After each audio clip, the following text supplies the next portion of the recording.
श्रीवत्सचिह्नमिश्रेभ्यो नम उक्तिमधीमहे यदुक्तयस्त्रयी कण्ठे यान्ति मङ्गलसूत्रताम् श्रीवत्सचिह्नमिश्रेभ्यो नम उक्तिमधीमहे यदुक्तयस्त्रयी कण्ठे यान्ति मङ्गलसूत्रताम् श्रीमाधवङ्घ्रिजलजत्वय नित्यसेवा प्रेमाविलासय पराङ्कुशपादभक्तम् कामादिदोषहरमात्मपदश्रितानाम् रामानुजं यतिपतिं प्रणमामि मूर्ध्ना विज्ञापनं यदिदमध्यतु मामकीनम् अङ्गीकुरुष्व यतिराजदयाम्बुराशे अज्ञोऽयमात्मगुणलेशविवर्जितश्च तस्मात्तनन्यशरणो भवतीति मत्वा श्रीवत्सचिह्नमिश्रेभ्यो नम उक्तिमधीमहे यदुक्तयस्त्रयी कण्ठे यान्ति मङ्गलसूत्रताम् श्रीमत्यै विष्णुचित्तर्यमनोनन्दनहेतवे नन्दनन्दन सुन्दर्यै गोदायै नित्यमङ्गलम् श्रीमते रम्यजामातृमुनीन्द्राय महात्मने श्रीरङ्गवासिने भूयात् नित्यश्रीर्नित्यमङ्गलम्. ஸ்ரீயப்பதியான சர்வேஸ்வரனாலே மயர்வரமதினம் அருளப்பெற்றவர்கள் ஆழ்வார்கள். அந்த ஆழ்வார்களுடைய நிர்ஹேதுக கிருபைக்கு கடாட்சபூதரானவர்கள் நம்முடைய ஆச்சாரியர்கள். ஆச்சாரிய சார்வபௌமராக திகழக்கூடியவர் சுவாமி எம்பெருமானார் என்று கொண்டாடப்படக்கூடிய ராமானுஜர். அவருடைய சச்சிஷ்யராக திகழக்கூடியவர் சுவாமி கூரத்தாழ்வான். கூரத்தாழ்வானாலே அருளி செய்யப்பட்டதுதான் பஞ்சரத்னம் என்று கொண்டாடப்படக்கூடிய 5 ஸ்தவங்கள், பஞ்சஸ்தவங்கள் என்று நாம் பார்க்கிறோம். அதுல முதல் ஸ்தவம் ஸ்ரீவைகுண்ட ஸ்தவம் என்கிற திருநாமத்தோடே கூடினது. அதனுடைய அர்த்த விசேஷங்களைத்தான் நாம் இந்த ஸ்தோத்திரதாரா என்கிற தொடரின் கீழே இப்பொழுது அனுபவித்து வருகிறோம். அதிலே இன்றைய தினம் 71வது ஸ்லோகம் தொடங்கி 75வது ஸ்லோகம் ஈராக அடியேன் விண்ணப்பிக்க வேணும் என்ன ஸ்ரீமத் வேதமார்க்க பிரதிஷ்டாபனாச்சாரிய உபய வேதாந்த பிரவர்த்தகாச்சாரியராய் பரமஹம்ச பரிப்ராஜகாச்சாரியராய் எழுந்தருளி இருக்கும் யதுகிரி யதிராஜ நாராயண ராமானுஜ ஜீயர் சுவாமியினுடைய திவ்யாக்ஞை. அந்த கட்டளையை சிறமேல் கொண்டு யதாமதி யதாவகாசம் இந்த கோஷ்டியில சில அர்த்த விசேஷங்களை விண்ணப்பித்து சத்தை பெறலாம் என்று தொடங்குகிறேன். ஸ்ரீவைகுண்டஸ்தவம் என்கிற ஸ்தோத்திரம் அதை அருளி செய்தார் சுவாமி கூரத்தாழ்வான்னு கீழே தெரிவித்தேன். 102 ஸ்லோகங்கள் கொண்டது இந்த ஸ்ரீவைகுண்டஸ்தவம். அதுல முக்கியமா எதை தெரிவிக்கிறார் சுவாமி கூரத்தாழ்வான், எப்பொழுது இந்த ஸ்தவத்தை அருளி செய்தார் என்பதை நாம் இந்த ஸ்தவத்தின் தொடக்கத்திலேயே அனுபவித்தோம். சோழராஜான்னு சொல்லக்கூடியவன் தீவிர சைவனாக இருந்தார்.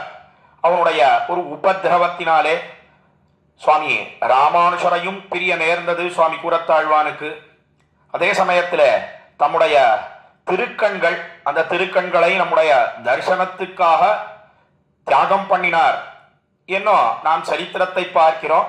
அந்த நெஞ்சாரலெல்லாம் போகும்படியாக திருமாலிருஞ்சோலமலை என்கிற திவ்ய தேசத்துக்கு எழுந்தருளும் காலத்திலே முதல்ல இந்த ஸ்ரீவைகுண்டஸ்தவம் என்கிற ஸ்தோத்திரத்தை சோதிவாய் மலர்ந்தருளினார் சுவாமி கூரத்தாழ்வான் என்ன நாம் பார்க்கிறோம்.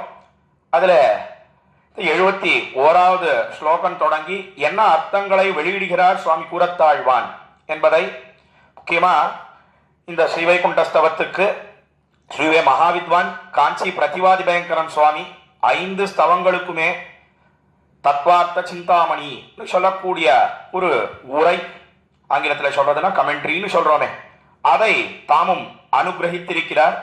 அதை முக்கியமாக கொண்டே நாம் அர்த்தங்களை இப்பொழுது அனுபவிக்க பெறலாம். முதல்ல 71வது ஸ்லோகத்தை அனுசந்தானம் பண்ணி மேலே அர்த்தங்களை அனுபவிக்கலாம்.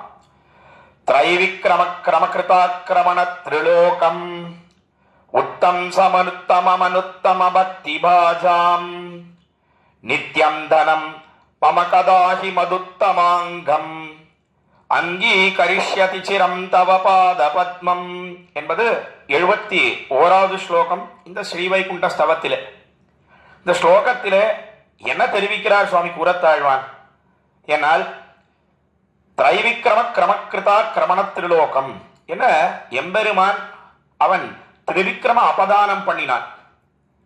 இந்த விற்த்தாந்தம் எல்லாருக்கும் நன்னா தெரியும். அதாவது வாமனனாக திருவோதரித்து திரிவிக்ரமனாக வளர்ந்து எல்லா லோகங்களையும் அளந்து கொண்டான் என்று நாம் விற்த்தாந்தம் பார்க்கிறோம். அந்த எம்பெருமானே உன்னுடைய திருவடி தாமரைகள், உன்னுடைய திருவடி தாமரைகளை கொண்டு எல்லா லோகங்களையும் அளந்து கொண்டாயே, அது என்னுடைய தலைக்கு எண்ணிக்கு ஆபரணமாக ஆகப் போகிறது என்று கேட்கிறார். அதுதான் இந்த 71வது ஸ்லோகத்திலே தெரிவிக்கப்பட்ட சுருக்கமான அர்த்தம்.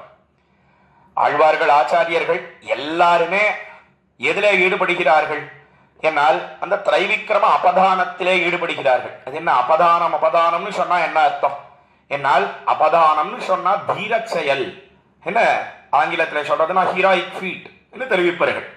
அப்பேற்பட்ட ஒரு காரியத்தை எம்பெருமான் பண்ணினான். அதை எப்படி தெரிவிக்கிறார் கூரத்தாழ்வான் என்னால், திரைவிக்ரம கிரமகிருதா கிரமண திரிலோகம். என்ன திரிலோகம்னு சொன்னா 3 லோகங்கள். 3 லோகங்களை மாத்திரம் அளந்தானா என்னால் 3 அடி கேட்டான். அக்காலத்தில் சுருக்கமாக சரித்திரத்தையும் தெரிவிக்கிறேன். இதை பத்தி விசேஷமாக திருமாலையிலே தொண்டரடிப்பொடியாழ்வார் ஒரு பாசுரம் தெரிவிக்கிறார். அதை முக்கியமாக வியாக்கியானத்திலே எடுத்து காட்டுகிறார், அதாவது உரையிலே எடுத்து காட்டுகிறார் ஸ்ரீ மகாவித்வான் காஞ்சி பிரதிவாத பயங்கரம் சுவாமி. திருமாலைன்னு சொல்லக்கூடிய திவ்ய பிரபந்தம் 45 பாசுரங்களை கொண்டது. அதுல 35வது பாசுரத்திலே தாவியன் உலகமெல்லாம் தலைவிழா கொண்ட எந்தாய் சேவியேன் உன்னையல்லால் சிக்கன செங்கண் மாலே என்று தெரிவிக்கிறார் தொண்டரடிப்பொடி ஆழ்வார். தாவியன் உலகமெல்லாம் தலைவிழா கொண்ட எந்தாய் என்ன பெரிய பெருமாளுக்கும் திருவரங்கம் பெரிய கோயில் எழுந்தருள் இருக்கிறானே ஸ்ரீரங்கநாதன் அவனுக்கும் அதே போல தொண்டரடி பொடியாழ்வாருக்கும் நேர சம்வாதம் நடந்தது காலத்துல. அதாவது 2 பேருக்கும் உரையாடல், ஆங்கிலத்தில் சொல்றதுன்னா டயலாக்னு சொல்றோமே. எதனாலே சம்வாதம் நடந்தது என்னால், சம்வாதம் நடந்ததாக உரையாசிரியர் வியாக்கியான சக்கரவர்த்தி பெரியவாச்சான் பிள்ளை இந்த திருமாலை வியாக்கியானத்துல காட்டுகிறார். அதாவது என்ன பண்ணினார் தொண்டரடி பொடியாழ்வார் என்னால், திருமாலையில 34வது பாசுரத்துல, அதாவது 35க்கு முன்னால இருக்கக்கூடிய பாசுரத்துல, எம்பெருமானே நானா உன்னை பாடுறது, ஒரு நாளும் பாடவே கூடாது, எனக்கு என்ன யோக்கியதை இருக்கு, எவ்வளவு தாழ்ந்தவன் நான், உள்ளத்தே உறையும் மாலை உள்ளுவார் உணர்வன் இல்லா கள்ளத்தே நானும் தொண்டாய் தொண்டுக்கே கோலம் பூண்டு உள்ளுவார் உள்ளித்தெல்லாம் உடனிருந்தருதி என்ன வெள்கிப்போ என்னுள்ளே நான் விலவரச் சிரித்திட்டேனே என்பது 34வது பாசுரம் திருமாலையிலே. எம்பெருமானே உள்ளத்தே உறையும் மால், நெஞ்சுக்குள்ள எல்லாருடைய ஹிருதயத்துக்குள்ளேயும் மாலான எம்பெருமான் சர்வேஸ்வரன் அவன் உரைகிறான், வாசம் பண்ணுகிறான். உள்ளுவார் உணர்வன் இல்லா, ஆனா அவனை பத்தின ஞானம் எல்லாம் எனக்கு துளி கூட இல்லவே இல்லை. கள்ளத்தே நான் தொண்டாய் தொண்டுக்கே கோலம் பூண்டு, ஆனா என்ன நான் எப்படி இருக்கேன்னா பெரிய உனக்கு தொண்டு புரியற மாதிரியும் கைக்கரியம் பண்ற மாதிரியும் எல்லாரும் நினைக்கணும். அப்படி ஒரு பாவனையை ஏற்படுத்தி கொண்டிருக்கிறேன். ஆனா உண்மையிலேயே உன்னை பத்தின ஞானம் எனக்கு கிடையாது. அதற்கு மேலே மிகவும் தாழ்ந்தவனாக இருக்கிறேன், நீச்சனாக இருக்கிறேன் நான் என்று தெரிவித்து, உள்ளுவார் உள்ளித்தெல்லாம் உடனிருந்தருதி என்ன எம்பெருமான் எப்படி இருக்கான், எல்லாருடைய ஹிருதய கமலத்திலே இருந்து எல்லார் நினைப்பதையும் அறிகிறான், நினைவுக்கே ஊத்துவாயாக இருக்கிறான் எம்பெருமான். மற்ற பேர் போல கிடையாது. நமக்கெல்லாம் தெரியுமா மற்ற பேர் மனசுல என்ன நினைக்கிறா அப்படின்றது நமக்கு தெரியுமோ? ஒரு நாளும் தெரியவே தெரியாது. அதை அறியக்கூடியவன் எம்பெருமான் ஒருத்தன்தான். அதைத்தான் தெரிவித்தார். உடனிருந்த அருதி என்ன வெள்கிப்போ என்னுள்ளே நான் விலவரச் சிரித்திட்டேனே. என்ன வெக்கத்தை அடைந்து லஜ்ஜையை அடைந்து அந்த விழா எலும்பெல்லாம் நொறுங்கி போகும்படியாக தாமும் சிரிக்கிறார். சிரித்து விலகி நின்றார். நானா உன்னை பாடுறது எம்பெருமானே, ஒரு நாளும் பாட மாட்டேன் என்று தொண்டரடிப்புடி ஆழ்வார் தெரிவித்தார். பார்த்தான் பெரிய பெருமாள், என்னடா அது அநியாயமா இருக்கு, இவரும் நம்மாழ்வார போல இப்படி பாட மாட்டேன்றாரு. ஏன் நம்மாழ்வார் எங்க பாட மாட்டேன்னு சொன்னார்? என்ன வளவேள் உலகுன்ற திருவாய்மொழி இதெல்லாம் கீழே திவ்ய பிரபந்த தாரா என்கிற தொடரின் கீழே நாம் அனுபவித்திருக்கிறோம். ஞாபகப்படுத்துகிறேன். முதல் பத்திலே 5ஆம் திருவாய்மொழி வளவேள் உலகுன்ற திருவாய்மொழி. அந்த திருவாய்மொழியில எம்பெருமானே எவ்வளவு பெரியவன் நீ, நானும் மிகவும் தாழ்ந்தவனாக இருக்கிறேன், மகா பாப்பியாக இருக்கிறேன், அறிவினையனாக இருக்கிறேன், நானா உன்னை பாடுறது ஒரு நாளும் பாட மாட்டேன் என்று விலகி நின்றார் நம்மாழ்வார். பிற்பாடு எம்பெருமான் சமாதானப்படுத்தினான். மேலே பாடினார் ஆழ்வார் என்று பார்க்கிறோம். நம்மாழ்வார் எப்படி நம்மாழ்வார் விஷயத்துல நடந்ததோ அதே போலத்தான் தொண்டரடிப்பொடி ஆழ்வார் விஷயத்திலே நடந்தது. தொண்டரடிப்பொடி ஆழ்வார் என்ன பண்ற என்னால் தொண்டரடிப்பொடி ஆழ்வாரும் நானா உன்னை பாடுறது பாட மாட்டேன் தெரிவித்தார். பார்த்தா எம்பெருமான் பெரிய பெருமாள் பார்த்தான். இது என்னடா ஆழ்வார்களோட ஒரே ரோதனையா போச்சு. இவர்களுக்கு நல்ல ஞானத்தை கொடுத்தா எதுக்காக கொடுத்தோம்? இவெல்லாம் உபதேசம் பண்ணணும், பாசுரங்களை எல்லாம் பாடணும், பாடி எல்லாரையும் திருத்தணும் அப்படின்றதுக்காக நல்ல ஞானத்தை கொடுத்தா படி அந்த ஞானம் கொடுத்ததே தப்பா போச்சு போல் இருக்கே. பாட மாட்டேன்னு சொல்றாளே, தங்களுடைய நைச்சத்தை அனுசந்தானம் பண்ணி இப்படி தெரிவிக்கிறார்களே, எப்படி இவரை மேலே பாடும்படியாக பண்ணுவது என்று பெரிய பெருமாள் பார்த்து, ஓய் தொண்டரடிப்படி ஆழ்வீரே, ஏன் ஓய் நம்ம பாட மாட்டேன்னு சொல்றீ இன்னும் எம்பெருமான் கேட்டான். கேட்ட உடனே சொன்னார், நான் எவ்வளவு தாழ்ந்தவன், நான் பேசாம முன்னாடி எப்படி திரிஞ்சேனோ அப்படியே திரியலான்னு இருக்கேன். முன்னாடி எப்படி திரிஞ்சேன் ஏன்னா சம்சாரிகள்லாம் இருக்காளோ இல்லையோ, இதர விஷயத்தையே எப்பொழுதும் அனுபவித்துக் கொண்டு உண்டியே உடைய உகந்தோடும் இருக்கிறார்களே, அவர்களோட சேர்ந்து அதையே பண்ணலாம் நினைச்சிட்டு இருக்கேன். ஏன்னா உன்னை ஸ்தோத்திரம் பண்ணேன்னு வந்துட்டு அதுவே உனக்கு தாழ்ச்சியை ஏற்படுத்துறது. இந்த பெரிய அபராதத்தை பண்ணுவதை காட்டிலும் அவளோடவே திரியலாம் என்று நான் நினைக்கிறேன் என்று தொண்டரடிப்பொடி ஆழ்வார் தெரிவித்தார். உடனே பெரிய பெருமாள் சொன்னா, இப்படி போய் சொல்லலாமா தொண்டரடிப்பொடி ஆழ்வீரே, அவள்லாம் எப்படி இருக்கா, நாம எப்படி இருக்கோம்? சம்சாரிகள் எல்லாம் மற்ற பேருடைய குத்தத்தையே பார்க்கிறான். குணம் ஒரு நாளும் கண்ணில் படவே படாது. அதுவும் கோயிலுக்கு போனா எல்லாரும் என்ன பேசுறோம், என்ன மற்ற பேருடைய தோஷத்தை தான் நாம் அநேகமாக கோயிலுக்கெல்லாம் போனா பேசுறோம். ஒரு நாளும் கூடவே கூடாது. நம்முடைய தோஷம் நம்முடைய குத்தத்தை பார்ப்பதற்கே நமக்கு அவகாசம் போராது, சமயம் போராது. அப்படி இருக்கிற மற்ற பேருடைய குத்தத்தை எம்பெருமானும் பார்ப்பது கிடையாது. பெரிய பெருமாள் சொன்னா, நாம் எப்படி இருக்கோம் தெரியுமா? மற்ற பேரெல்லாம் தோஷத்தையே பார்க்கிறார்கள், நான் குணத்தையே பார்க்கிறேன். அது உனக்கு தெரியும் அல்லவா? என்ன எம்பெருமான் தெரிவித்து பெரிய பெருமாள் தெரிவித்து அப்படி இருக்கிற செய்திதா அவளோட சேரணும்னு பார்க்கிறீர். நம்மை ஸ்தோத்திரம் பண்ணுமே, நம்ம பாடுமே, நாம் என்ன குத்தத்தை பார்க்க போறோமா? ஒரு நாளும் கிடையாது. குத்தத்தையே குணமாக கொள்ளுகிறோம். வாத்சல்யன்ற குணம் எம்பெருமான் இடத்துல இருக்க. நான் தொண்டரடிப்படி ஆழ்வாருக்கு தெரியாத எல்லாம் அப்படி எம்பெருமான் தெரிவித்தான். தெரிவித்த உடனே என்னவோ வாஸ்தவம் தான். ஆனா இப்படி மற்ற பேருடைய குத்தத்தை பாராமல் நீ கிருபை செய்கிறாய் என்பதற்கு பிரமாணம் உண்டா? அப்படி எங்கேயாவது நடந்தது உண்டா என்று கேட்க, உடனே உனக்கு தெரியாதா தொண்டரடிப்படி ஆழ்வீரே, என்ன அக்காலத்திலே எதை காட்டினான்? என்னால் திரைவிக்கிரம அபதானத்தை காட்டினான்.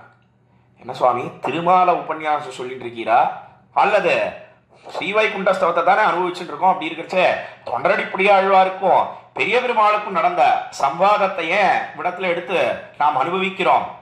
என்ன வேற ஒன்றும் கிடையாது. திரைவிக்கிரம கிரமகிருதா கிரமணத்திலோகம் என்று தொடங்கக்கூடிய இந்த 71வது ஸ்லோகம் எதை கொண்டு குரத்தாழ்வான் தெரிவிக்கிறார்னா தொண்டரடிப்படி ஆழ்வார் தெரிவித்திருக்கிறார்.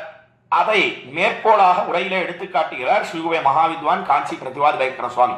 அதனாலே அதை சேர்த்தி விடத்துல அனுபவிக்கிறோம். பிரசங்காத்து தெரிவித்தேன். அப்படி பெரிய பெருமாள் தெரிவித்தா, நாம காலத்துல லோகத்தை எல்லாம் அளந்தோம் அல்லவா? அப்பொழுதோ என்ன பண்ணினான்னா எல்லார் தலையிலேயும் தன்னுடைய திருவடி தாமரைகளை வைத்தான். தாவியன் உலகமெல்லாம் தலைவிழா கொண்டயந்தாய் தொண்டரடிப்படி ஆழ்வார் தெரிவித்ததைத்தான் குரத்தாழ்வான் இங்க ஸ்ரீவைகுண்ட ஸ்தவத்திலே எப்படி தெரிவிக்கிறார் என்னால் திரைவிக்ரம கிரமகிருத ஆக்கிரமண திரிலோகம் உத்தம் சமுத்தமம் அனுத்தம பக்தி பாஜாம். என்ன திரிவிக்ரம அபதானத்தை பண்ணி என்ன பண்ணினான் என்னால் ஆக்கிரமண திரிலோகம், எல்லா லோகங்களையும் அளந்து கொண்டான். காலத்திலே நடந்த விருத்தாந்தம் என்ன என்னால் இந்திரனிடத்திலிருந்து எல்லா லோகத்தையும் பெற்றுக்கொண்டான் மகாபலி. அவன் பெரிய நல்ல பலசாலியாக இருந்தான்.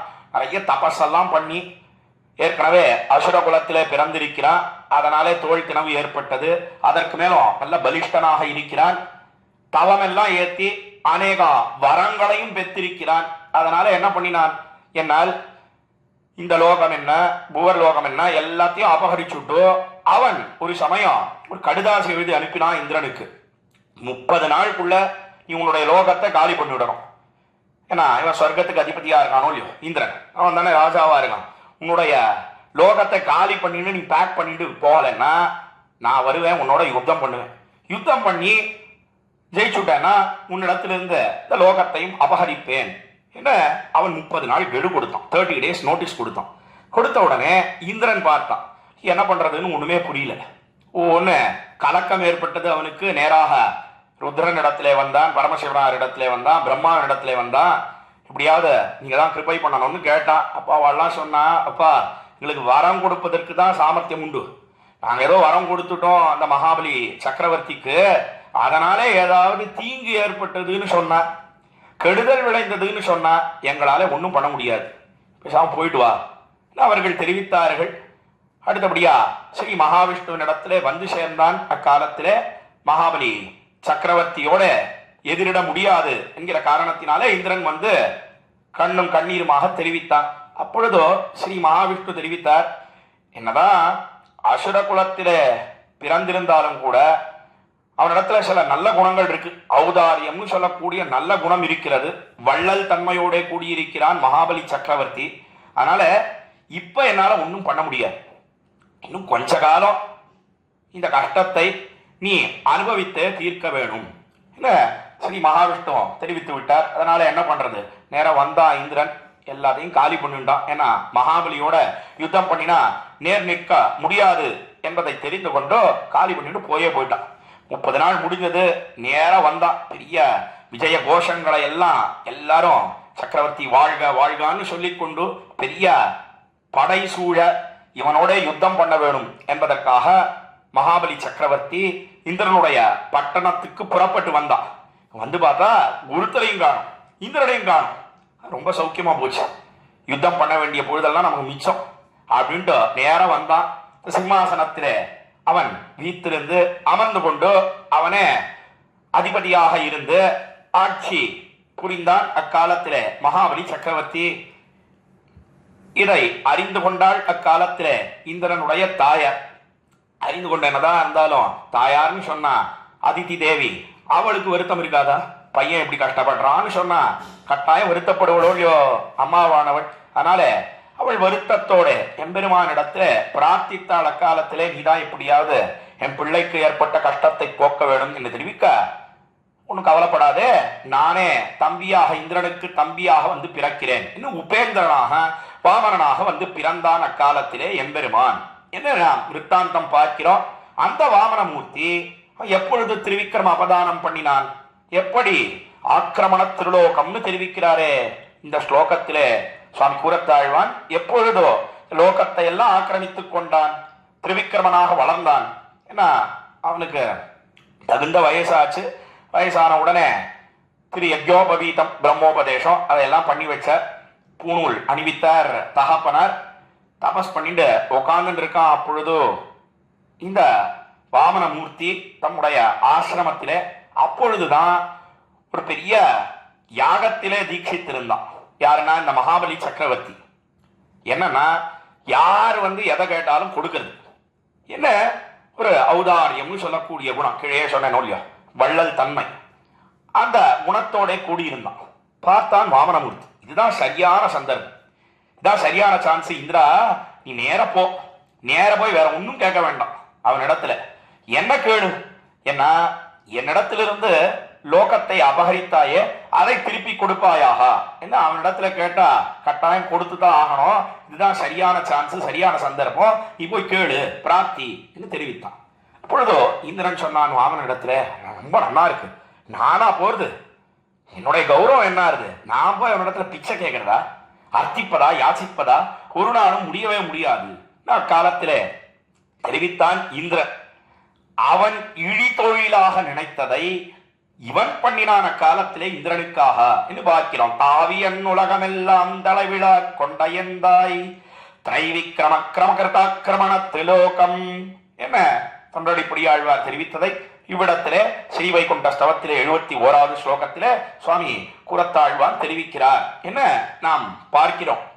ஆக பெருமான் நேர போனா வாமன மூர்த்தி குள்ளனாக, அதுவும் என்ன அழகு, வாமன வேஷத்திலே உண்டான அழகு, வாமனமூர்த்திக்கு உண்டான அழகு திருவிக்கிரமனுக்கு கிடையாது.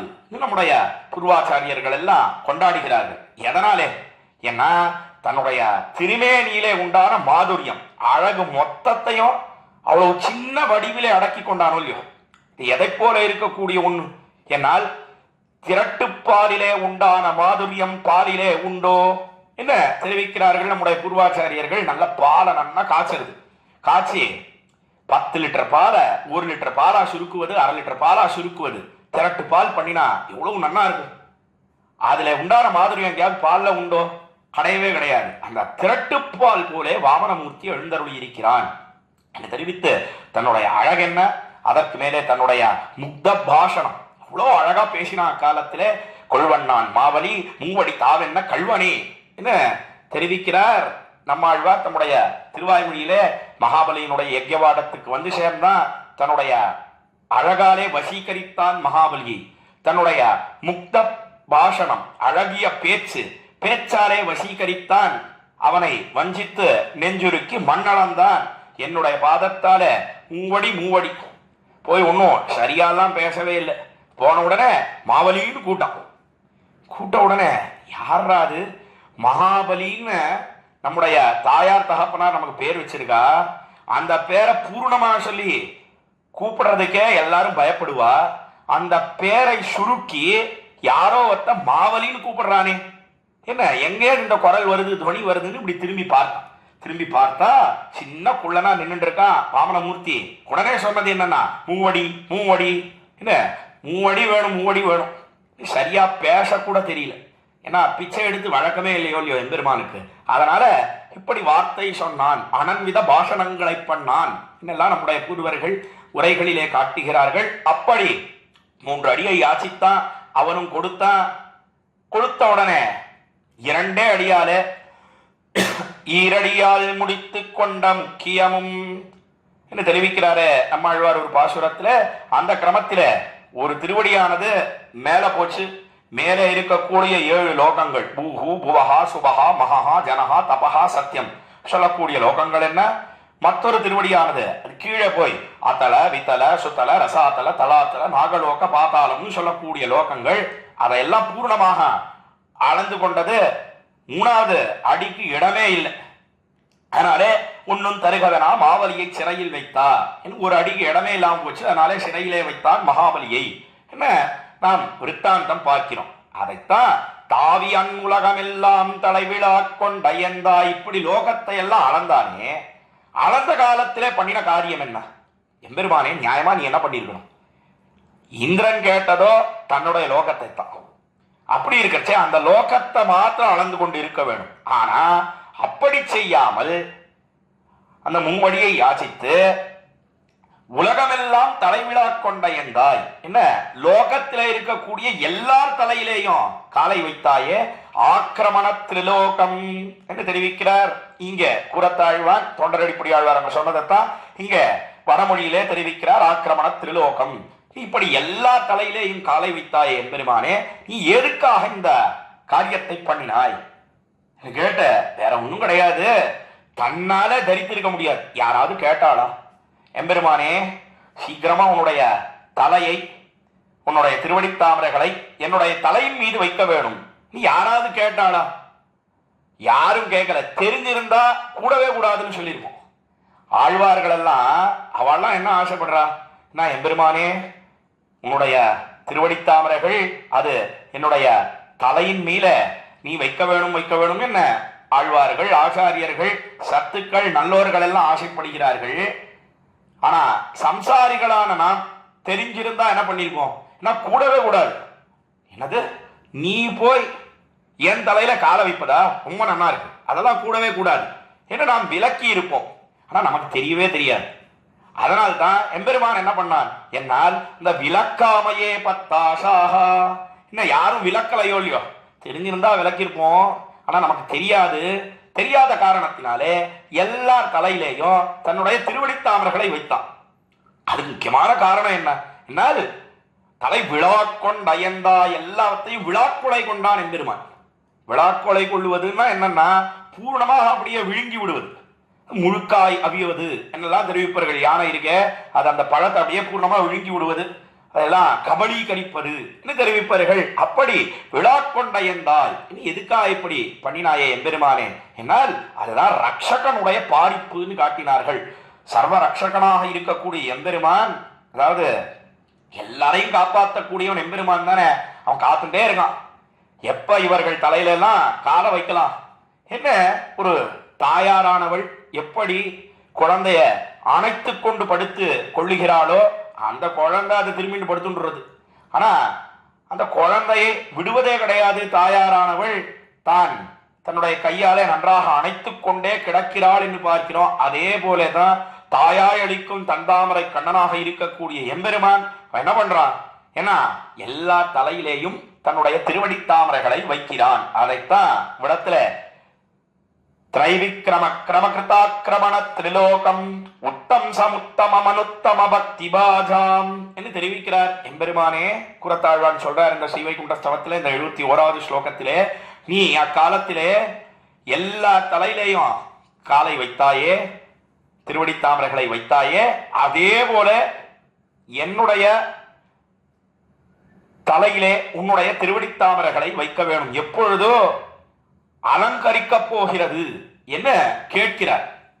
எதை போல இருக்கக்கூடிய ஒண்ணு என்னால் திருமங்கை ஆழ்வாரும் தெரிவித்தார் தம்முடைய திருநெடுந்தாண்டகத்திலே.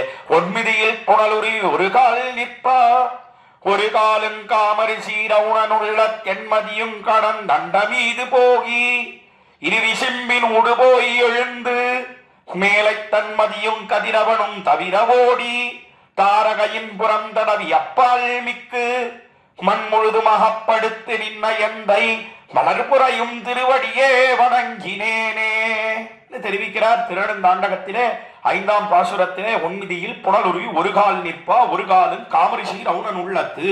என்ன ஒரு திருவடியானது மேல போச்சு, மேலே இருக்கக்கூடிய லோகங்களை எல்லாம் அளந்தது. இடத்துல கால்னு சொன்ன திருவடித்தாமர்களை போய் ஒரு கால் நிற்பான்னு சொல்லலாமா? என்னால் சம்சாரிகளுடைய அபிப்பிராயத்தாலே தெரிவிக்கிறார். உரையாசிரியர் காட்டினார், சம்சாரிகளுக்கெல்லாம் தெரியவே இல்லைன்னா, அவெல்லாம் தெரிஞ்சாலும் என்ன பண்ணுவார்கள்னா, தெரிஞ்சா கீழே அனுபவித்தோம், விளக்குவர்கள் என்ன அனுபவித்தோம். அந்த சம்சாரிகளினுடைய வாசனையினாலே கால் என்ன தெரிவித்து என்மதியும் கடந்து அண்ட மீது போகி இருவிசும்பின் ஊடு போய் எழுந்து மேலை தன்மதியும் கதிரவனும் தவிரவோடு எல்லாத்தையும் தாண்டி போச்சு. அண்ட வித்தி பிரம்மா என்னுடைய சத்தியலோகம் பரியந்தம் ஒரு திருவடியானது நீண்டு அவ்விடத்துல பிரம்மா அவர் அக்காலத்திலே அக்யபாத்திய ஆச்சமணியங்கள்லாம் சமர்ப்பித்தார். எம்பெருமானுடைய திருவடித்தாமர்களை திருத்தத்தை கொண்டு விளக்கினார் என்று நாம் விருத்தாந்தம் பார்க்கிறோம். மலர்புறையும் திருவடியே வணங்கினேனே மண் முழுதும் அகப்படுத்து நீ நயந்தை என்ன பூர்ணமாக ஆக்கிரமித்துக் கொண்டாய் நாங்க சொன்ன.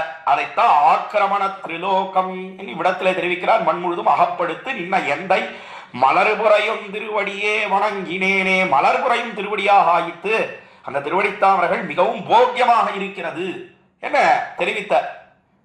அதே திருமங்கையாழ்வார் பிரசங்காத்து தெரிவிக்கிறேன். திருநெடுந்தாண்டகத்திலே முதல் பாசுரத்திலே தளிர்புறையும் திருவடியே வணங்கினேனர், இங்க மலர்புறையும் திருவடியே என்று தெரிவிக்கிறாரு. ரெண்டுக்கும் என்ன வித்தியாசம்? தளிர்புறையும் திருவடியின் தலைமையிலவேன்னு சொன்னார், அங்க மலர்புறையும் திருவடியே வணங்கினேனே நீங்க சொல்றார். தளிர்புறையும் திருவடி என்பதற்கும் மலர்புறையும் திருவடி என்பதற்கும் என்ன வித்தியாசம், என்ன வேறுபாடு? என்ன வேற ஒண்ணும் கிடையாது. எம்பெருமான் அவன் ஆழ்வாருடைய விஸ்லேஷம், அதாவது திருமங்கை ஆழ்வாரை விட்டு பிரிஞ்சிருந்தான். அதனால ரொம்ப சருகா வாடி போயிருந்தது எம்பெருமானுடைய திருவடி தாமரைகள். இப்பொழுதோ திருவங்கை ஆழ்வாரோட ஒரு சேர்த்து ஏற்பட்டபடியினாலே நன்னாக தளிரும் முளிருமாக ஆயித்து அந்த திருவடி தாமரைகள். அதனாலே தளிர்புறையன் திருவடியின் தலைமையிலனவேன்னு கீழே சொன்னார். இங்கே மலர்புறையன் திருவடின்னு ஏன் சொல்றார்? ஏன்னால் போக்தாக்கள் எல்லாம் அந்த போக்கியத்தையிலே ஈடுபட்டு அனுபவிக்கிறார்கள். அதனாலே மலர்புறையின் திருவடியாக இருக்கிறது. என்ன ரெண்டுக்கும் வேறுபாட்டையும் காட்டுகிறார். அப்பேற்பட்ட அழகிய திருவடித்தாமரைகள். அந்த திருவடித்தாமரைகள் என்ன பிரார்த்திக்கிறார்னா, மலர்புரியும் திருவடியே வணங்கினேனே நம்ம சொன்னாரோ இல்லையோ திருமங்கை ஆழ்வார், அதையேதான் இங்க பிரார்த்திக்கிறார் புறத்தாழ்வான். உத்தம் சமுத்தமம் அனுத்தம பக்தி பாஜாம். அனுத்தம பக்தி பாஜாம் என்ன ஏன் ஆழ்வார் பாசுரங்களை எல்லாம் முக்கியமா எடுத்து தெரிவித்தேன்னா, அனுத்தம பக்தி பாஜாம் என்பது யாரை காட்டும்? இன்னும் உரையிலே காட்டுகிறார் ஸ்ரீ மகாத்வான் காஞ்சி பிரதிவாதிரங்கர சுவாமினா, ஆழ்வார்கள் ஆச்சாரியர்களை காட்டும்னு தெரிவிக்கிறார். அதாவது எம்பெருமானிடத்திலே அனுத்தம பக்தி பாஜாம் சொன்னால் மிகச்சிறந்த பக்தியோட கூடினவர்கள். யார் அவர்கள்னா, அவர்கள் தான் கீழே தொண்டடிப்புடி ஆழ்வார் பாசுரத்தையும் அனுபவித்தோம், திருமங்கை ஆழ்வார் பாசுரத்தையும் அனுபவித்தோம். அதே போல ஆழ்வார்கள் எல்லாரும் ஈடுபட்டிருந்தார்கள். அதே போல ஆச்சாரியர்கள் எல்லாரும் பரமாச்சாரியராக இருக்கக்கூடிய ஆள வந்தார். அவரும் தம்முடைய ஸ்தோத்திரத்தினத்திலே இதே பிரார்த்தனையைத்தான் முன்வைக்கிறார். கதா புனசங்கரதாங்க கல்பக துவஜாரவிந்தாங்குஷ வஜ்ரலாஞ்சனம் திரிவிக்ரமத்வத் சரணாம்புஜத்வயம் மதிய மூர்தானம் அலங்கரிஷ்யதி. கீழே இந்த ஸ்தோத்திர ரத்னத்தை அனுபவிக்கும் காலத்திலே இந்த ஸ்தோத்திரதாரா என்கிற தொடரின் கீழேயே நாம் அனுபவித்திருக்கிறோம். அதாவது என்னுடைய சென்னிக்கு மலர்ந்த பூவாக எப்பொழுது உன்னுடைய திருவடித்தாமரைகள் ஆகப் போகிறதுன்னு அவரும் பிரார்த்திக்கிறார். பிரார்த்திக்கும் காலத்துல எந்த அவதாரத்தை சொல்றாருன்னா, திரிவிக்ரம அவதாரத்தை தான் சொல்றார். அதாவது சங்கர் ரதாங்க கல்பக திரிவிக்ரமத்வத் சரணாம்புஜத்வயம். ஏ திரிவிக்ரமனே, உன்னுடைய இணையடி தாமரைகள் எப்பொழுதோ கதா புனகா என்னுடைய மதிய மூர்தானம், மூர்தானம் சொன்ன என்னுடைய தலையை எப்பொழுது அலங்கரிக்க போகிறது, அலங்கரிஷத்தின்னு சொன்னார். பரமாச்சாரியரான ஆள வந்தார். அதே போல மலர்புறையன் திருவடியே வணங்கினேனேன்னு சொன்னார் திருமங்கை ஆழ்வார். தாவியன் உள்ளகம் எல்லாம் தளவிழா கொண்ட எந்தாய் சேவியேன் உன்னை அல்லால் என்று தொண்டடிப்புடி ஆழ்வார் சொன்னார். எல்லாவற்றையும் திருவுள்ளத்திலே கொண்டு சுவாமி புறத்தாழ்வான் இப்பொழுது இந்த 71வது ஸ்லோகத்தில் என்ன தெரிவிக்கிறார் என்னால், உத்தம் சமுத்தம அனுத்தம பக்தி பாஜான் நித்யம் தனம் மம கதாகி மதுத்தமாங்கம். இவரும் மம கதாகின்னு சொல்றார். கதா புனகான்னு சொன்னார் ஆள வந்தார். இவர் நித்யம் தனம் மம கதாகி மதுத்தமாங்கம் என்று தெரிவிக்கிறார். அதே அர்த்தத்தை தான் இங்கேயும் தெரிவிக்கிறார். அதாவது நித்தியம் தனம் எப்படி இருக்கு இந்த திருவடி தாமரைகள் என்னால், இது நித்தியமான தனமா இருக்கு.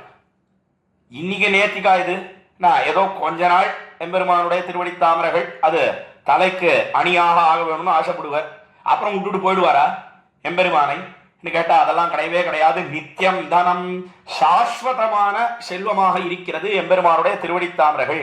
ஏன் திருவடி தாமரைகளையே பத்துகிறார்கள் எல்லோரும்? என்ன அதுதான் சேத்தனன் இழியக்கூடிய துறை. சேத்தனன்னு சொன்னா, அதாவது சேத்தனன் சொன்னா ஞானத்தோட கூடின ஜீவாத்மா சித்துன்னு பார்க்கிறோம். அது அந்த சைத்தன்யத்தோட கூடின ஒருத்தன், அவன் ஞானத்தோட கூடினவன். ஏன் அவன் எம்பெருமானுடைய திருவடித்தாமரைகளையே ஆசைப்படுகிறான்? என்ன எப்படி ஒரு குழந்தையானது பால் வேணும்னு ஆசைப்படுறதோ அல்லாத அவயவங்கள் கிடக்க முளையிலே வாய் வைக்குமா போலே சேத்தனன் இழியும் துறை என்று சுவாமி புள்ளலோகாச்சாரியர் தெரிவிக்கிறார். எப்படி மார்பிலே வாயை வைக்கிறதோ, தாயினுடைய மார்பிலே குழந்தையானது வாயை வைக்கிறதோ பால் வேணும் என்பதற்காக, அதே போல சேத்தனன்னு சொன்ன அவன் இழியக்கூடிய துறை எது, இறங்கக்கூடிய இடம் எது என்னால் திருவடி தாமரைகள். அதைத்தான் நித்யம் தனம் மம கதாகி மதுத்தமாங்கம் அங்கீகரிஷதி சிரம் தவ பாத பத்மம். பாத பத்மம் உன்னுடைய இணையடி தாமரைகள், திருவடி தாமரைகள். அது தாமரையோட ஒத்ததாக இருக்கிறது.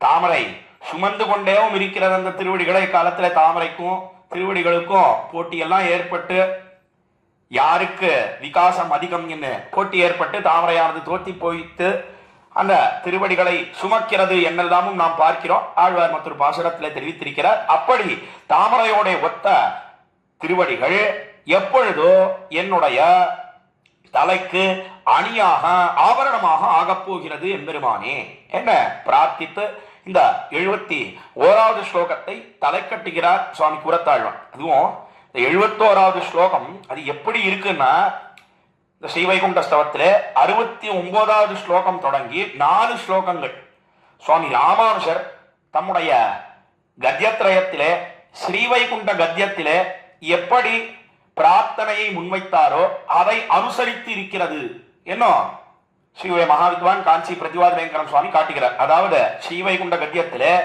எம்பெருமானார் என்ன தெரிவித்தார்னா, கதாஹம் பகவந்தம் நாராயணம் மம குலநாதம் மம குல தெய்வதம் மம குலதனம் மம போக்யம் மம பாதனம் மம பிதனம் மம சர்வம் சாட்சாத் கரவாணி சக்ஷுஷா தொடங்கி கதாஹம் பகவத் பாதாம்புஜத்வயம் சிரசாதாரயிஷ்யாமி, எம்பெருமானே என்னைக்கு உன்னுடைய திருவடித்தாமரைகளை நான் தலையிலே சுமக்கப் போகிறேன் தரிக்கப் போகிறேன்னு சொன்னார். அதே போல 69வது ஸ்லோகம் தொடங்கி கூரத்தாழ்வானும் என்ன சொல்லிட்டு வர என்னால் 69வது ஸ்லோகத்திலே அந்த அவனுடைய நோக்கு, அந்த நோக்குக்கு எப்பொழுது நான் ஆட்பட போகிறேன் என்று தெரிவித்து அதற்கு மேல 70வது ஸ்லோகத்தில் என்ன பண்ணினார் என்னால் அவனுடைய திருவடித்தாமரைகளில் இருந்து பெருகக்கூடிய காந்தியான பிரவாகம், ஒளியினுடைய பிரவாகம், பெரிய நீர்நிலை, அந்த தீர்த்தத்தாலே என்னுடைய தலையானது என்னைக்கு மஞ்சளமாட்ட போகிறது, என்னைக்கு நான் அதுல நீராட போறேன் என்ன 70வது ஸ்லோகத்திலே தெரிவித்து இந்த 71வது ஸ்லோகத்திலே என்ன பண்றார் கூரத்தாழ்வான், ஏன்னா அது என்னைக்கு என்னுடைய தலைக்கு ஆபரணமாக ஆகப் போகிறது எம்பெருமானே என்று பிரார்த்திக்கிறார்னு அதையும் எடுத்து காட்டுறார். எப்படி எம்பெருமானார் கத்தியத்ரயத்திலே சொன்னாரோ அதை முக்கியமாக கொண்டுதான் 69வது ஸ்லோகம் தொடங்கி 72வது ஸ்லோகம் ஈராக அருளி செய்கிறார் ஸ்ரீவைகுண்ட ஸ்தவத்திலே சுவாமி கூரத்தாழ்வானும் காட்டுறார். அதுல 69, 70 நேற்றைய தினம் அனுபவித்தோம் இந்த கோஷ்டியில. இப்பொழுது 71வது ஸ்லோகத்தை அனுபவித்தோம். தொடர்ந்து இப்பொழுது 72வது ஸ்லோகத்தை நாம் அனுபவிக்க இழியலாம். உன்னித்ரபத்ர சதபத்ர சகோத்ரமந்தஹ லேகாரவிந்தமபிநந்தனமிந்திரியானாம் மன்மூர்த்திஹந்த கரபல்லவதல்லஜம் தே குர்வன் கதா கிருத மனோரத இஷ்யசேமாம் என்பது 72வது ஸ்லோகம் இந்த ஸ்ரீவைகுண்ட ஸ்தவத்திலே. இந்த ஸ்லோகத்திலே என்ன பிரார்த்தனையை முன்வைக்கிறார் சுவாமி கூரத்தாழ்வான் என்னால் கீழே என்ன பார்த்தோம்னா, திருவடித்தாமரைகள் என்னைக்கு என்னுடைய தலைக்கு ஆபரணமாக ஆகப் போகிறதுன்னு சொன்னார். இப்பொழுது அவனுடைய திருக்கைகள் அது என்னைக்கு என்னுடைய தலைக்கு ஆபரணமாக ஆகப் போகிறது, திருவடியை சொன்னாரா கீழே. இப்பொழுது திருக்கைகளை தெரிவிக்கிறார் இந்த ஸ்லோகத்திலே. என்ன நாம் பார்க்கிறோம் இந்த ஸ்ரீவைகுண்ட ஸ்தவத்திலே 72வது ஸ்லோகத்திலே அந்த திருக்கைகள் எப்படி இருக்கு அதை வர்ணிக்கிறார். அதற்கு மேல இது எந்த பாசுரத்தினுடைய மொழிபெயர்ப்பாக இருக்கிறது. நான் மொழிபெயர்ப்புன்னு சொன்ன ஆங்கிலத்தில் டிரான்ஸ்லேஷன் சொல்றோமே. நம்மாழ்வார் தம்முடைய 10ஆம் பத்திலே 3ஆம் திருவாய்மொழி வேய்மரு தோழினை என்கிற திருவாய்மொழியிலே ஒரு பாசுரத்தில் என்ன தெரிவிக்கிறார் என்னால், அணிமிகு தாமரை கையண்டோ அடிச்சியோன் தலமிஷ நீ அணியாய் என்ன அவரும் இதே விஷயத்தை தான் சொன்னார். அப்படியே மொழிபெயர்க்கிறார் இந்த ஸ்லோகத்திலே என்று பார்க்கிறோம். உன்னித்ரபத்ர சதபத்ர சகோத்திரமந்தர் லேகாரவிந்தம் அபிநந்தனம் இந்திரியானாம் மன்மூர்த்திஹந்த கரபல்லவதல்லஜந்தே. மன்மூர்த்திஹந்தா, மன்மூர்த்தின்னு சொன்னா தலைன்னு அர்த்தம். என்னுடைய தலையிலே கூரத்தாழ்வான் சொல்றார், என்னுடைய தலையிலே மன்மூர்த்திஹந்த கரபல்லவதல்லஜந்தே குர்வன் கதா கதமனோரதைஷ்யசேமாம். என்ன எப்படி இருக்கு அவருடைய திருக்கைகள், அதை வர்ணிக்கிறார் இந்த ஸ்லோகத்திலே சுவாமி கூரத்தாழ்வான். எப்படி இருக்கு என்னால் அதுவும் தாமரையை ஒத்ததாக இருக்கிறது, திருவடியும் தாமரை போலதான் இருக்கு, திருக்கைகளும் தாமரை போலே தான் இருக்கிறது என்று காட்டுகிறார். அத எப்படி சொல்றார் என்னால், உன்னித்ரபத்ர சதபத்ர சகோத்திரம் என்ன அந்த திருக்கைகள் இருக்கே அது தாமரையினுடைய அநேகம் இதழ்கள், சதபத்ர சகோத்திரம் என்ன 100கணக்கான இதழ்களோட கூடினது தாமரைன்னு பார்க்கிறோம். அந்த தாமரையானது எப்படி சிவந்திருக்கோ, அதுவும் ஒரு நல்ல நாளத்திலே சூரியனுடைய கிரணத்தாலே அலர்த்தப்பட்ட தாமரையானது எப்படி செக்கசவேல் இருக்குமோ அந்த இதழ்களோட கூடின தாமரை, அதை ஒத்ததாக இருக்கிறது. சகோத்திரம்னு சொன்னா அதை போல இருக்கு. என்ன தெரிவிக்கிற, நாமெல்லாம் சகோத்திரின்னு சொல்றோம். என்ன இவரும் நம்முடைய கோத்திரம் தான் அப்படின்னு சொல்றோம். என்ன அபிப்பிராயம், என்ன அர்த்தம், என்ன அதை ஒத்ததாக இருக்கிறது என்ன அர்த்தம்? உன்னித்ரபத்ர சதபத்ர சகோத்திரம் அந்தர்லேகாரவிந்தம் அபிநந்தனம் இந்திரியானாம். அதற்கு மேலே உட்புறம், இந்த திருக்கையினுடைய உட்புறம் எப்படி இருக்கு என்னால் இந்த ரேகா ரூபமாக அநேகம் இந்த தாமரையினுடைய ரேகைகள், இந்த ரேகைகள்லாம் திருக்கைகளினுடைய உட்புறத்திலே அமைந்திருக்கிறது, மிகவும் போக்கியமாக இருக்கிறது என்று தெரிவிக்கிறார். லேகாரவிந்தம் அபிநந்தனம் இந்திரியானாம். இந்திரியானாம் அபிநந்தனம் சொன்னால் எல்லா இந்திரியங்கள், அதாவது இந்திரியங்கள்னா என்ன? செவி, வாய், கண், மூக்கு, உடல் சொல்லக்கூடிய முக்கியமா 5 ஞானேந்திரியங்கள் என்று நாம் பார்க்கிறோமே, அதுக்கெல்லாம் விருந்தா இருக்கு. அதைத்தான் லேகாரவிந்தம் அபிநந்தனம் இந்திரியானாம் என்ன நல்ல சந்தோஷத்தை கொடுக்கிறது, மகிழ்ச்சியை கொடுக்கிறது எம்பெருமானுடைய திருக்கைகள் என்ன தெரிவித்தார். அதற்கு மேலே மன்மூத்னிஹந்த கரபல்லவ தல்லஜந்தே. கரபல்லவ தல்லஜம் சொன்னால் கரபல்லவ தல்லஜம், தல்லஜம்னா சிரேஷ்டம், மிகவும் உயர்ந்ததாக இருக்கிறது. கரபல்லவம் என்று சொன்னால் எப்படி பல்லவமாக இருக்கோ, மிருதுவாக இருக்கிறதோ அந்த தாமரையானது, அதை போல திருக்கைகளானது நூற்றுக்கணக்கான இதழ்களோட கூடின தாமரை அந்த தாமரையை ஒத்ததாக இருக்கிறது. அதற்கு மேலே உட்புறம், அந்த உட்புறமானது தாமரையினுடைய ரேகைகள் எல்லாம் அந்த உட்புறத்திலே சேவிக்கும்படியாக நமக்கு காண கிடைக்கிறது என்று தெரிவித்து மன்மூத்னிஹந்த கரபல்லவ தல்லஜந்தே குர்வன் கதா கிருத மனோரதைஷ்யசேவாம்.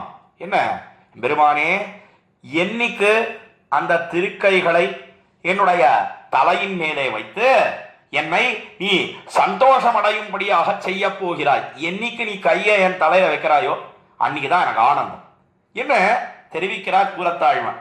இதே தான் நம்மாழ்வாரும் தெரிவித்தார். கீழே பாசுரத்தை அனுபவித்தோம். அணிமிகு தாமரை கையை எங்கோ அடிச்சி ஒந்தளமிஷன் இயனியாய் வேய்மருதோழ்னைன்னு சொல்லக்கூடிய திருவாய்மொழி பிரசங்காத இந்த கோஷ்டியை தெரிவிக்கிறேன். 10ஆம் பத்திலே 3ஆம் திருவாய்மொழி. இந்த திருவாய்மொழியை காலை பூசல் என்று தெரிவிக்கிறார்கள். அதாவது பூசல்னு சொன்னா சண்டை போடுறார் ஆழ்வார். பூசல் என்ன சொன்னா யுத்தம்னு தமிழ்ல பார்க்கிறோம், ஆங்கிலத்தில் சொல்றதுன்னா வார்னு சொல்லலாம். என்ன சண்டை? காலையிலேயே சண்டை. யாருக்கு சண்டை? என்ன ஆழ்வார் என்ன மற்ற பேரோட சண்டை போடுவாரா? என்ன யுத்தம் எல்லாம் பண்ணுவாரா? என்ன எத்தனையோ விரோதிகள்லாம் இருக்கா, ஒரு ராஜா இன்னொரு ராஜாவோட அந்த ராஜ்யத்தை எல்லாம் அபகரிக்க வேண்டும் என்பதற்காக யுத்தம் பண்ணுகிறானே, அதை போல சண்டை போடக்கூடியவர் ஆழ்வார். அதெல்லாம் கிடையவே கிடையாது. எம்பெருமான் விட்டு புறப்பட்டு போறான், அதனால எம்பெருமானோட சண்டை போடுறார். மாலை பூசல் ஒரு திருவாய்மொழி பார்க்கிறோம். இது 9ஆம் பத்தில 9ஆம் திருவாய்மொழி மல்லிகை கமழ் தொடங்கக்கூடிய பதிகம். இது காலை பூசல்னு சொல்லக்கூடிய திருவாய்மொழி. வேற ஒன்றும் கிடையாது. எம்பெருமான் அவன் விட்டு பிரிஞ்சு போறான், வரான், ஆழ்வாருக்கு அனுபவத்தை கொடுக்குறான், விட்டு பிரிஞ்சு போறான். எதுக்காக என்னால் இந்த ஆழ்வாருக்கு எம்பெருமானிடத்துல உண்டான ஈடுபாடு அதை நல்லா படிப்படியா வளர்க்கணும்.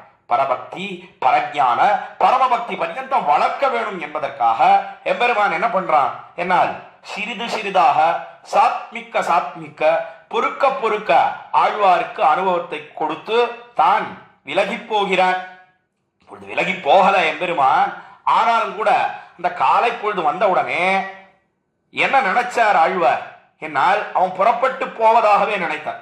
எதுக்காக புறப்பட்டு போவான்னா, கண்ணபிரான் அவன் பசுக்களை எல்லாம் மேய்க்க வேணும். இன்னும் விடிய காலையில வந்துடுத்துன்னு சொன்னா கண்ணின் பின்னே போகணும். பசுக்களின் பின்னே போய் அவைகளை எல்லாம் மேய்க்க வேண்டாமா? இடையன் ஒல்லியோ, இந்த தொழிலை பண்ணணும் ஒல்லியோ, அதுக்காக தானும் புறப்பட்டு போனான்னே சொல்ற. புறப்பட்டு போகல, ஆனாலும் கூட அந்த பகல் பொழுது வந்த உடனே ஆழ்வாருக்கு என்ன தோணித்துன்னா, ஐயோ புறப்பட்டு போயிட்டான். என்ன ஆழ்வாருக்கு வருத்தம் ஏற்பட்டது. அதனாலே வருத்தம் ஏற்பட்டாலே என்ன ஏற்படும் திருவாய்மொழியில ஆழ்வாருக்குன்னா தானான தன்மை போயிடும், பெண் பாவனை சேரும். அந்த பெண் பாவனையிலே பாசுரம் பாடுகிறார். அப்படி அமைந்ததுதான் வேய்மரு தோழினைன்னு தொடங்கக்கூடிய திருவாய்மொழி. எதுக்காக தெரிவித்தேன்னா, அந்த திருவாய்மொழியிலே ஒரு பாசுரத்துல என்ன தெரிவிக்கிறார் ஏன்னா, குரத்தாழ்வான் இந்த 72வது ஸ்லோகத்திலே தெரிவிக்கிறாரே, அதே அர்த்தத்தை தான் அங்கே வெளியிடுகிறார்.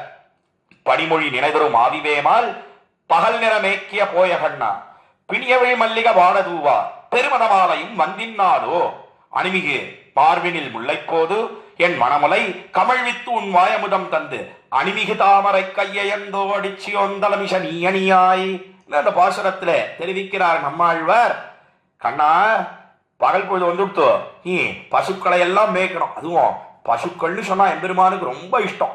இட்டமான பசுக்களை இது மறித்து நீரூட்டி ஆண்டாள் தெரிவிக்கிறாளே நாச்சியார் மொழியில. பாசுர பிரகாரம் பசுக்கள் இடத்துல விசேஷமான பிரீத்தி, அதை காட்டிலும் கண்ணுக்குட்டிகள் இடத்துல விசேஷமான பிரீத்தி எம்பெருமானுக்கு. கண்ணுக்குட்டிகள்லாம் எப்படி இருக்குன்னா, கண்ணபிரான் கொடுத்தாதான் சாப்பிடும். கண்ணபிரான் ஜலபானம் பண்ணினால்தான், நீரை பருகினால்தான் தாங்களும் பருகும். இல்லைன்னா ஒரு நாளும் பருகவே பருகாது. அதனாலே மிகவும் இஷ்டம். இந்த கண்ணபிரானுடைய கை பட்டு பட்டு வளர்ந்தது அந்த கண்ணுகள். அந்த திருக்கையை என்னுடைய தலையின் மேலே வைக்க வேணும். என்ன எப்பேற்பட்ட பாக்கியம் பண்ணின. திருவாயூர்பாடியிலே இந்த பசுக்கள் கண்ணுக்குட்டிகள் எல்லாம் எப்படி வளர்ந்தது. என்ன பாலும் தயிரும் சாட்டு வளரல, அவைகளெல்லாம் ஏன் எப்பொழுதும் இளமை பருவத்தோடையே கூடியிருக்கு.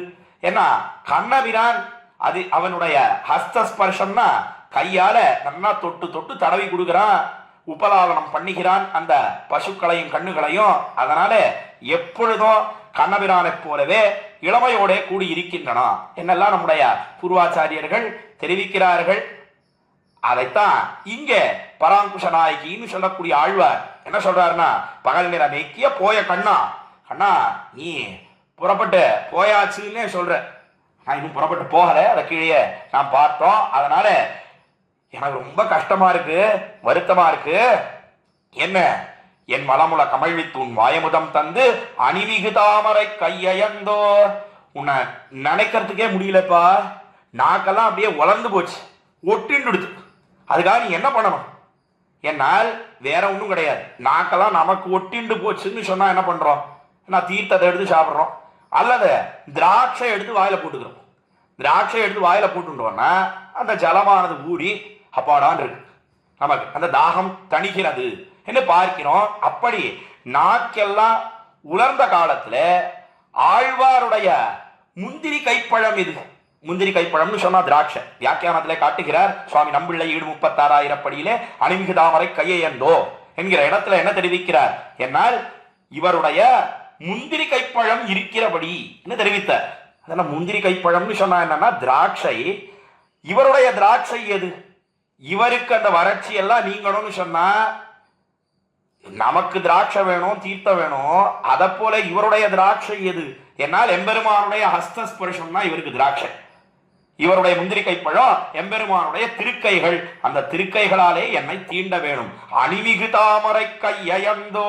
அந்த திருக்கைகள் எப்படி இருக்கு? நான் கீழே குரத்தாழ்வான் தெரிவித்தாரு. நம்மாழ்வார் சொன்னதைத்தான் குரத்தாழ்வான் தெரிவிக்கிறார். அதனால இந்த பாசுரத்தை எடுத்து சுவாமி காட்டுறார். சிவ மகாவித்வான் காஞ்சி பிரதிவாதிரங்கர சுவாமி காட்டுகிறார். என்னால் நம்மாழ்வார் தெரிவித்ததைத்தான் அப்படியே சம்ஸ்கிருதத்திலே மொழிபெயர்த்து நமக்கு கிருபை செய்து அருளி இருக்கிறார் சுவாமி கூரத்தாழ்வான். மன்மூர்த்தி ஹந்த கடப்பல்லவ தல்லஜந்தே குர்வன் கதா கிருத மனோரதைஷ்யசேமாம் அணிமிகு தாமரை கையந்தோ அடிச்சியோன் தலம்ஷ நீ அணியாய் என்ன அங்கே தெரிவிக்கிறார். அதுவும் திருக்கைகள் எப்படி இருக்கு? நாள் அணிமிகு தாமரை கை. அணின்னு சொன்னா ஆபரணங்கள், ஆபரணங்களோட கூடின திருக்கைகள்னு சொன்னார். இரண்டு விதமாக அர்த்தம் காட்டினார். அந்த திருக்கையே ஆபரணமாக இருக்கிறது. வெறும் புறத்திலே ஆரத்தி வழிக்க வேண்டும்படியா இருக்கு. ஆபரணங்கள்லாம் வேண்டவே வேண்டாம். அந்த திருக்கையே மிகவும் போக்கியமாக இருக்கிறது பார்ப்பதற்கு. அதற்கு மேல ஆபரணங்களை எல்லாமும் அணிந்து கொண்டான் எம்பெருமான்னு சொன்னா இன்னும் போக்கியமா இருக்கு. அது எப்படி சுவாமி ஆபரணங்களை அணிந்து கொண்டா போக்கியமா இருக்குன்னு எப்படி சொல்ல முடியும்? ஆபரணங்களுக்கு அழகை கொடுக்கக்கூடிய எம்பெருமான் தானே. அப்படி இருக்கச்சே ஆபரணங்களை அணிந்து கொண்டா இன்னும் போக்கியமா இருக்குன்னு எப்படி சொல்ல முடியும்? நான் அதுக்கு சமாதானம் இந்த ஸ்லோகத்துல அடிக்க சொல்ல போறது இல்லை. அடுத்த மேல 73வது ஸ்லோகம், அங்கே இதற்கு சமாதானத்தை அனுபவிக்கலாம். எதனாலே அது இன்னும் போக்கியமா இருக்கு, அழகை ஏன் கூட்டுகிறது என்ன அவ்விடத்திலே நாம் அனுபவிக்கலாம். ஏன்னா அங்கே இதே விஷயத்தை எடுத்து அவனுடைய காந்தி ஒளி, அந்த ஒளியை பத்தி 73வது ஸ்லோகத்திலே தெரிவிக்கிறார். அவ்விடத்திலே பார்ப்போம். இப்பொழுது இங்க என்ன தெரிவிக்கிறார் என்னால் அணிமிகு தாமரை கையந்தோ என்று வெறும் புறத்திலே ஆலத்தி வழிக்க வேண்டும்படியாக இருக்க. அதாவது வெறுமா இருந்தாலே சுத்தி போடணும், பார்த்தா நம்முடைய கண்ணெச்சில் எல்லாம் பட்டுடும். அப்படி இருக்கச்சே அணிமிகு தாமரை கையாவும் இருக்கு, ஆபரணங்களோட கூடியிருக்கிறதுன்னு ஒரு அர்த்தம் காட்டினார். அல்லது ஆபரணமே வேண்டாம்னா இந்த திருக்கையே ஆபரணங்களுக்கு ஆபரணமாக இருக்கிறது. என்ன காலத்துல ஹனுமான் தெரிவித்தானே, ராமலக்ஷ்மணர்களை முதற்கண் சேவித்தான். அவன் சேவித்த காலத்துல அவன் மங்களாசாசனம் பண்ணி ஒரு ஸ்லோகம் தெரிவித்தான். ஆயதாஷ்ட சுவருத்தாஷ்ட பாஹவ பரிகோபமாக சர்வபூஷண பூஷார்ஹாஹ கிமர்த்தம் ந விபூஷிதாஹ என்ன ஒரு ஸ்லோகம் தெரிவித்தான் அக்காலத்திலே ஹனுமான். ஆயதாஷ்ட சுவருத்தாஷ்ட, என்ன அழகு என்ன அழகு, நல்ல ஆஜானுபாகுவாக நீண்ட திருத்தோள்களோட கூடினவர்கள். எவ்வளவு தூரம் நீண்டு இருக்கு என்னால் முழங்கால் பரியந்தம் நீண்டு இருக்கு. எப்ப நீண்டு இருக்குன்னா நிற்கும் காலத்துல, உட்காரச்சே கிடையாது. உட்காரும் பொழுது நமக்கெல்லாம் வேணா நீளும், ஆனா நிற்கும் காலத்துல எங்கேயாவது நீளுமா?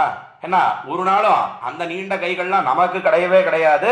அது எம்பெருமானுக்கே உண்டானது. அதைத்தான் ஆயதாஷ்ட ஸ்மிருத்தாஷ்ட பாகவ பரிகோபமாக, என்ன அவனுடைய திருத்தோள்கள் அடிபருத்து நுனி சிறுத்து பரிகம் சொல்லக்கூடிய அந்த இந்திரனுடைய பட்டணத்தில் இருக்கக்கூடிய அடிதண்டாவானது எப்படி இருக்குமோ அதை போல அடியானது பருத்து நுனியானது சிறுத்து இந்த தோல் வலிமையோட கூடியிருக்கிறான் எம்பெருமான். சர்வபூஷண பூஷா ரிகாஹா எங்கே சேவித்தான்? ஏன்னா 2 பேரும் காட்டுக்கு வந்திருக்காளோ இல்லையோ, திருவாபரணங்கள்லாம் ஒன்றும் கிடையாது, ஸ்வயம் திருமேனியோட இருக்கிறார்கள். அந்த அழகை சேவிச்சுட்டு என்ன சொன்னான காலத்துல ஹனுமான், என்னால் சர்வபூஷண பூஷார்ஹாஹா கிமர்த்தம் ந விபூஷிதாஹ, பார்த்தா ரொம்ப அழகாக இருக்கிறார்கள் இவர்கள், ஏன் ஆபரணங்களை அணிந்து கொள்ளவில்லை? ஆபரணங்கள் அணிவதற்கு தகுந்ததான தோளை படைத்தவர்களாக இருக்கிறார்கள். சர்வபூஷணானி பூஷயித்தும் அர்ஹாஹா, என்ன சர்வபூஷண பூஷார்ஹாஹா என்பதற்கு ஒரு அர்த்தம் தெரிவித்தார்கள் நம்முடைய பூர்வாச்சாரியர்கள். எல்லா ஆபரணங்களையும் அணிந்து கொள்வதற்கு தகுதியோட கூடினவர்கள். தகுதின்னு சொன்ன ஆங்கிலத்துல குவாலிபிகேஷன் சொல்றோமே, தகுதி இருக்கணும். ஆபரணம் அணிந்து கொள்றதுன்னா கூட அதுக்குன்னு ஒரு தகுதி வேண்டாமா என்று நாமெல்லாம் சொல்றோம் இல்லையோ, அதை போல நமக்கெல்லாம் உண்மையிலேயே யோக்கியத்தை தகுதி உண்டானா கிடையவே கிடையாது. எம்பெருமானுக்குத்தான் தகுதி உண்டு, இவர்கள் ஏன் அணிந்து கொள்ளவில்லை இன்னும் ஒரு அர்த்தம். மற்றொரு அர்த்தம் என்னன்னா, இவர்கள் ஏன் ஆபரணங்களை கொண்டு தங்களுடைய அழகை மறைத்துக் கொள்ளவில்லை என்ன அக்காலத்திலே தெரிவித்தான் ஹனுமான் என்று பார்க்கிறோம். சர்வபூஷண பூஷார்ஹாஹா கிமர்த்தம் ந விபூஷிதாஹா என்ன அக்காலத்திலே தெரிவித்தானே. அதைத்தான் ஆழ்வாரும் என்ன சொல்றார், கூறத்தாழ்வானும் அதை அடியொத்தி என்ன தெரிவிக்கிறார் என்னால், ஆழ்வார் அணிமிகு தாமரை கையந்தோ, இன்னும் அணிமிகு தாமரை கை, இன்னும் தாமரையோட ஒத்த திருக்கைகளாக இருக்கிறது. அந்தோ அடிச்சியோம் தலமிஷனி அணியாய், அடிச்சியோம் அந்த அழகுக்கு தோக்குது, நான் உனக்கே அத்து தீர்ந்தவனாக ஆனேன். அப்படி இருக்கச்சே அடிச்சியோம் தலமிஷனி அணியாய், என்ன அந்த திருக்கை தலத்தை தலையில வைப்பாய்னு சொல்லல, அடிச்சியோம் தலைமிசை நீ வைப்பாய்னு சொல்லல, அடிச்சியோம் தலைமிசை நீ அணியாய்னு தெரிவித்தார். ஏன் அணியாய்னு தெரிவித்தார்? என்ன இவருடைய தலைக்கு ஆபரணம் எது? ஏன்னா அவனுடைய திருக்கைகள் தான் இவருடைய தலைக்கு ஆபரணம். எம்பெருமானுடைய திருக்கை அதுக்கு ஆபரணங்கள்லாம் இருக்கு, அல்லது ஆபரணங்களுக்கு அழகை கொடுக்கிறது திருக்கை, அந்த திருக்கை தானே ஆபரணமாக இருக்கிறது. ஆனா நம்மாழ்வாருடைய தலைக்கு ஆபரணமாக இருக்கக்கூடியது எது என்னால் எம்பெருமானுடைய திருக்கை. அதனால்தான் என்ன தெரிவித்தார் ஆழ்வார் என்னால், அடிச்சியோன் தலைமிசனி அணியாய், அணியாய்னு சொன்னார். வைக்க வேணும்னு சொல்லல, ஆபரணமாக ஆக்க வேணும் என்று தெரிவிக்கிறார். அதை திருவுள்ளம் பத்தி தான் கூறத்தாழ்வான் இங்க வைக்க வேணும்னு சொல்லல. என்ன தெரிவிக்கிறார் கூறத்தாழ்வான் இந்த 72வது ஸ்லோகத்திலே ஸ்ரீவைகுண்ட ஸ்தவத்திலே என்னால், மன்மூர்த்தி ஹந்த கரபல்லவ தல்லஜந்தே குர்வன் கதா கிருத மனோரதயிஷ்யசேமாம், மன்மூர்த்தி ஹந்த கரபல்லவ தல்லஜந்தே குர்வன் கதா மனோரதயிஷ்யசேமாம், என்ன என்னுடைய தலையிலே உன்னுடைய திருக்கைகள் ஆபரணமாக ஆக வேணும் என்ன தாமும் தெரிவித்து இந்த 72வது ஸ்லோகத்தை தலை கட்டுகிறார் என்ன நாம் பார்க்கிறோம். ஆக எப்படி நம்மாழ்வார் அந்த வேய்மிருதோளினை என்ற பதிகத்திலே ஒரு பாசுரத்திலே அணிமிகு தாமரை கையெழுந்தோ அடிச்சிவன் தலம் சனியணியாய் என்ன தெரிவித்தாரோ அதே போல சுவாமி கூரத்தாழ்வாரும் இவ்விடத்துல பிரார்த்திக்கிறார். எம்பெருமானே, உன்னுடைய தாமரையோடொத்த திருக்கைகள் உன்னித்ரபத்ர சதபத்ர சகோத்திரம் என்ன நூற்றுக்கணக்கான இதழ்களோட கூடின தாமரை, அந்த தாமரையை ஒத்ததாக இருக்கிறது உன்னுடைய திருக்கைகள். அதற்கு மேலே அந்தர்லேகாரவிந்தம் அபிநந்தனம் இந்திரியானாம் என்ன உட்புறம். உட்புறம் எப்படி இருக்குன்னா தாமரையினுடைய ரேகைகள்லாம் அந்த உட்புறத்திலே காண கிடைக்கின்றன. அபிநந்தனம் இந்திரியானாம் அது எப்படி இருக்குன்னா மிகவும் நம்முடைய சந்தோஷத்துக்கு விஷயமாக இருக்கிறது. சர்வேந்திரியத்துக்கும் அது எல்லா இந்திரியங்களுக்கும் செவி வாய் கண் மூக்கு உடல்னு சொல்லக்கூடிய எல்லா இந்திரியங்களுக்கும் அது ஒரு ஆனந்தத்தை கொடுக்கிறது என்ன தெரிவித்து மன்மூர்த்தி அந்த கரபல்லவ தல்லஜந்தே என்ன நீ அந்த திருக்கைகளை கொண்டு என்னுடைய தலைக்கு ஆபரணமாக ஆக்க வேணும். இத்தனை காலம் நான் என்ன பண்ணிட்டு இருந்தேன், ஏன்னா என்னுடைய தலைய மேல என்னுடைய கையை வைத்துக் கொண்டிருந்தேன். காலந்தோறும் ஞானிருந்து கைதல பூசலிட்டால் என்ன அதே நம்மாழ்வார் சொல்ற, அதையே திருவுள்ளத்திலே கொண்டுத்தான் கூரத்தாழ்வான்னு சொல்ற. இத்தனை காலம் எப்படி இருந்தேன், நம்மாழ்வார் சொல்றார் காலந்தோறும் சீலமில்லா சிறியனேனும் என்று தொடங்கக்கூடிய பதிகம் 4ஆம் பத்திலே 7ஆம் திருவாய்மொழி. அந்த திருவாய்மொழியில மிகுந்த கிளேசம் ஆழ்வாருக்கு வருத்தத்தினாலே எம்பெருமானை பார்த்து, எம்பெருமானே இப்படியே நான் முடிஞ்சு போக வேண்டியதானா, இத்தனை காலமா காலந்தோறும் யான் இருந்து கை தலை பூசலிட்டால் என்னுடைய கையை என்னுடைய தலை மேலே வைத்து நான் பூசல் இடுகிறேனே, இப்படியே முடிந்து போக வேண்டியது தானா என்ன அந்த பதிகத்திலே கேட்கிறாரே. அறப்போல ஆக ஒண்ணாது, இத்தனை காலமா என்னுடைய கைய என்னுடைய தலையின் மேலே நான் வைத்துக் கொண்டிருந்தேன். ஆழ்வார் சொன்னார், இப்பொழுது நீ உன்னுடைய தலையை திருக்கையை என்னுடைய தலைக்கு ஆவரணமாக ஆக்க வேண்டும். அணிங்கு தாமரை கையை என்றோ அடிச்சு வந்த மனுஷன் நீ அணியாயின்னு சொன்னார். அதே போலத்தான் கூரத்தாழ்வானும் இவ்விடத்திலே தெரிவிக்கிறார். என்ன ரெண்டையும் எடுத்த உரையிலே காட்டுகிறார் ஸ்ரீ மகாவித்வான் காஞ்சி பிரதிவால் பயங்கரம் சுவாமி. தொடர்ந்து 73வது ஸ்லோகத்தை இப்பொழுது நாம் அனுபவிக்க இழியலாம். ஆங்கி நிசர்கனியதாத்வைஹந்த காந்திஹி நித்யம் தவாலமியமேவ தபாபி சான்யா வைபூஷணி பவதி காந்திரலந்தராம்சா ஹை புஷ்கலைவ நிகிலாபி பவத் விபூதிஹி என்பது 73வது ஸ்லோகம் ஸ்ரீ வைகுண்ட ஸ்தவத்திலே. இந்த ஸ்லோகத்தில் என்ன தெரிவிக்கிறார் சுவாமி கூரத்தாழ்வான், ஏன்னா எம்பெருமான் இயற்கையிலேயே காந்தியோட கூடியிருக்கும். காந்தின்னு சொன்னா ஒளியோட கூடி இருக்கக்கூடிய எம்பெருமானுக்கு இன்னும் மேல ஒண்ணு சேர்றது. என்ன மேல ஒண்ணு சேர்றது, ஏன்னா அந்த திருவாபரணத்தின் சேர்த்தி, அந்த சேர்த்தியாலே அவனுடைய ஒளியானது அது 2 மடங்காக அதிகரிக்கிறது, இன்னும் அதிகமாக ஆகிறது. இயற்கையாகவே அழகு, இதற்கு மேல ஆவரணங்களும் சேர்ந்துடுத்துன்னு சொன்னா கேட்கவே வேணாம் அழகு.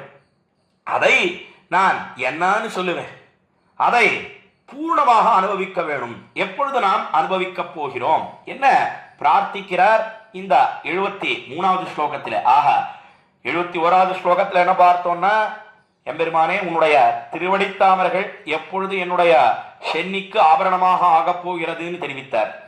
அதற்கு மேலே 72வது ஸ்லோகத்திலே திருக்கை என்றைய தினம் என்னுடைய சென்னிக்கு ஆபரணமாக நீ வைக்கப் போகிறாய்னு பிரார்த்தித்தார். இப்பொழுது இந்த 73வது ஸ்லோகத்திலே அவனுடைய பரிபூர்ண அழகு, அந்த அழகை என்னைக்கு நான் சேவிக்கப் போகிறேன், இந்த பாக்கியம் என்னைக்கு எனக்கு கிட்ட போறது என்ன தெரிவிக்கிறார். அதை எப்படி சொல்றார் கூரத்தாழ்வான், என்னால் ஆங்கி நிசர்கனியதாத்வைஹந்த காந்திஹி, எம்பெருமானே உன்னுடைய காந்தி ஒளி இருக்கே நிசர்கனியதாத்வைஹந்த காந்தி, அது நைசர்கிகமாக இருக்கக்கூடியது. நைசர்கிகம்னு சொன்னா இயற்கையாகவே நல்ல அழகோட கூடியிருக்க அழகனா இருக்கிறாய். அதற்கு மேலே நித்யம் தவாலமியமேவ ததாபி சான்யா வைபூஷணி பவதி காந்திரலந்தராம்சா, என்ன எம்பெருமானே இயற்கையிலேயே எப்பொழுதும் நீ அழகோட கூடியிருக்கிறாய், உன்னுடைய திருமேனியிலே ஒளி வீசிக்கொண்டே இருக்கிறது. அதற்கு மேல இந்த ஆபரணங்களும் சேர்ந்துடுத்துன்னு சொன்னா கேட்கவே வேண்டாம்.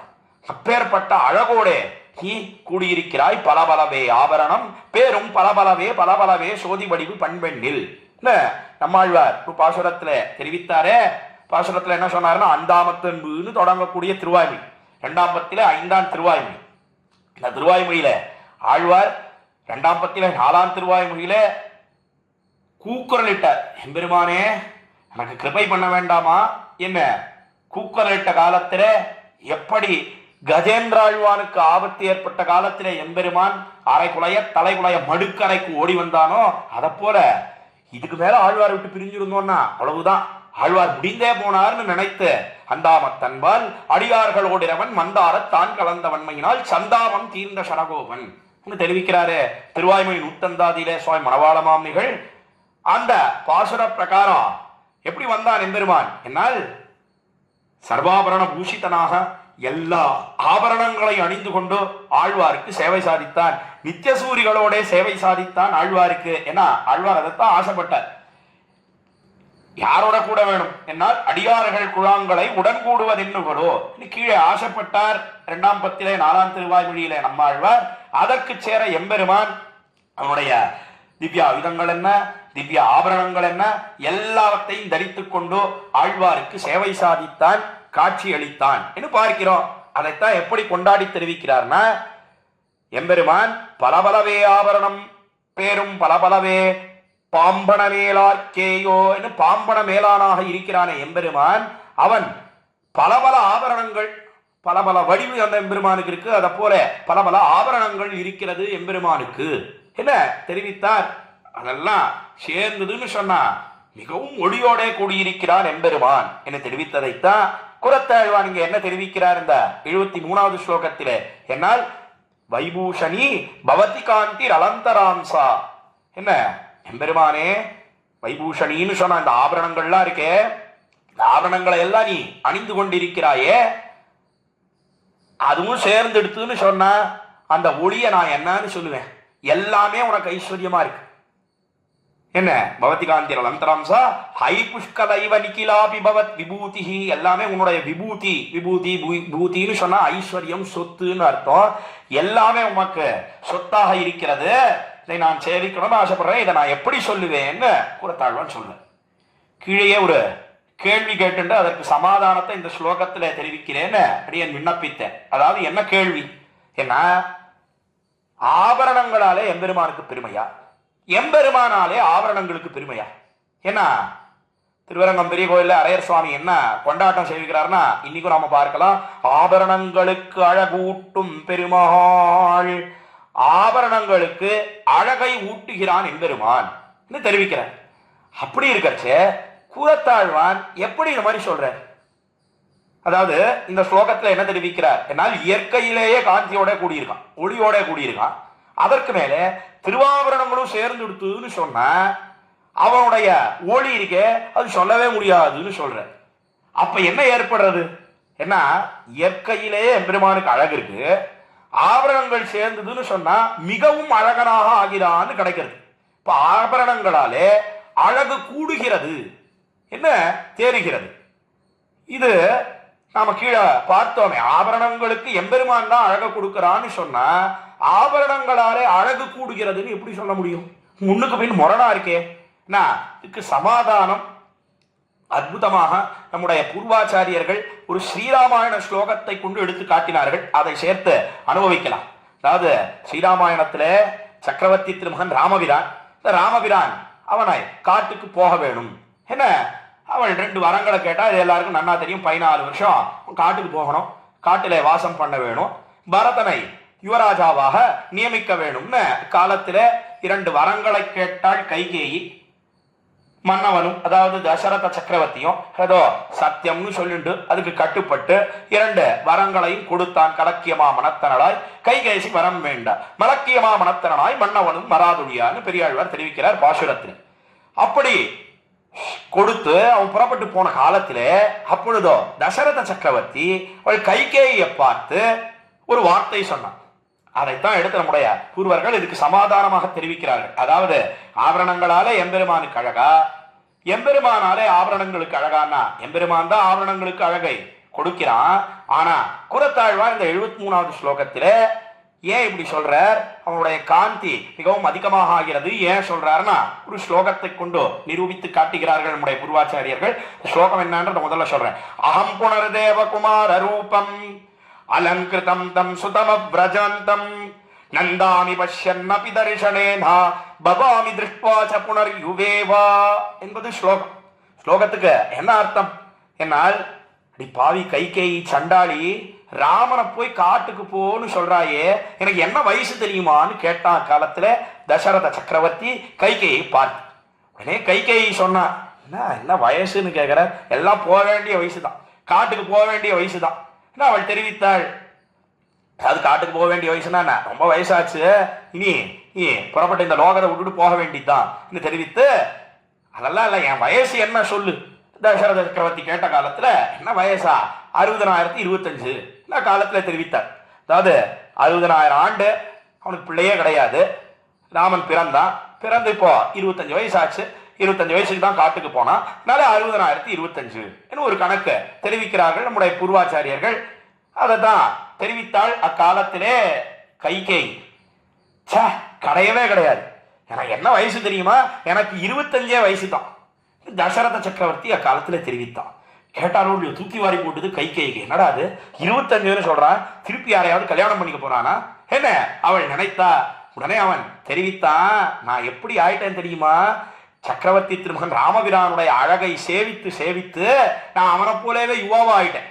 வயசெல்லாம் இளம திரும்பி கொடுத்து எனக்கு 25 வயசு தான். அகம் புனர் தேவகுமார ரூபம் அலங்கிருதம் தம் சுதம் ஆவ்ரஜந்தம் என்ன காலத்துல தெரிவித்தான். அகம் புனகா தேவகுமார ரூபம், நான் மறுபடியும் எப்படி ஆயிட்டேன் தெரியுமா, சண்டாடி கைகேயி அவனை போய் காட்டுக்கு அனுப்புறாயே, அவனுடைய அழகை சேவிச்சு சேவிச்சு, அதுவும் என்ன பண்ணுவான்னா, ராமா இங்க வான்னு கூப்பிடுவான். கூப்பிட்ட உடனே ராமன் நேர வருவான் தசரத சக்கரவர்த்தியின் இடத்துல. வந்த உடனே மறுபடியும் போன்னு சொல்லுவான். ஒண்ணுமே கேள்வியே கேட்க மாட்டான். எதுக்காக வான்னு கூட்டீர், ஏன் மறுபடியும் போன்னு சொல்றீர், அதெல்லாம் ஒண்ணுமே கேட்க மாட்டான். திரும்பி போவான், திருப்பி வாமா.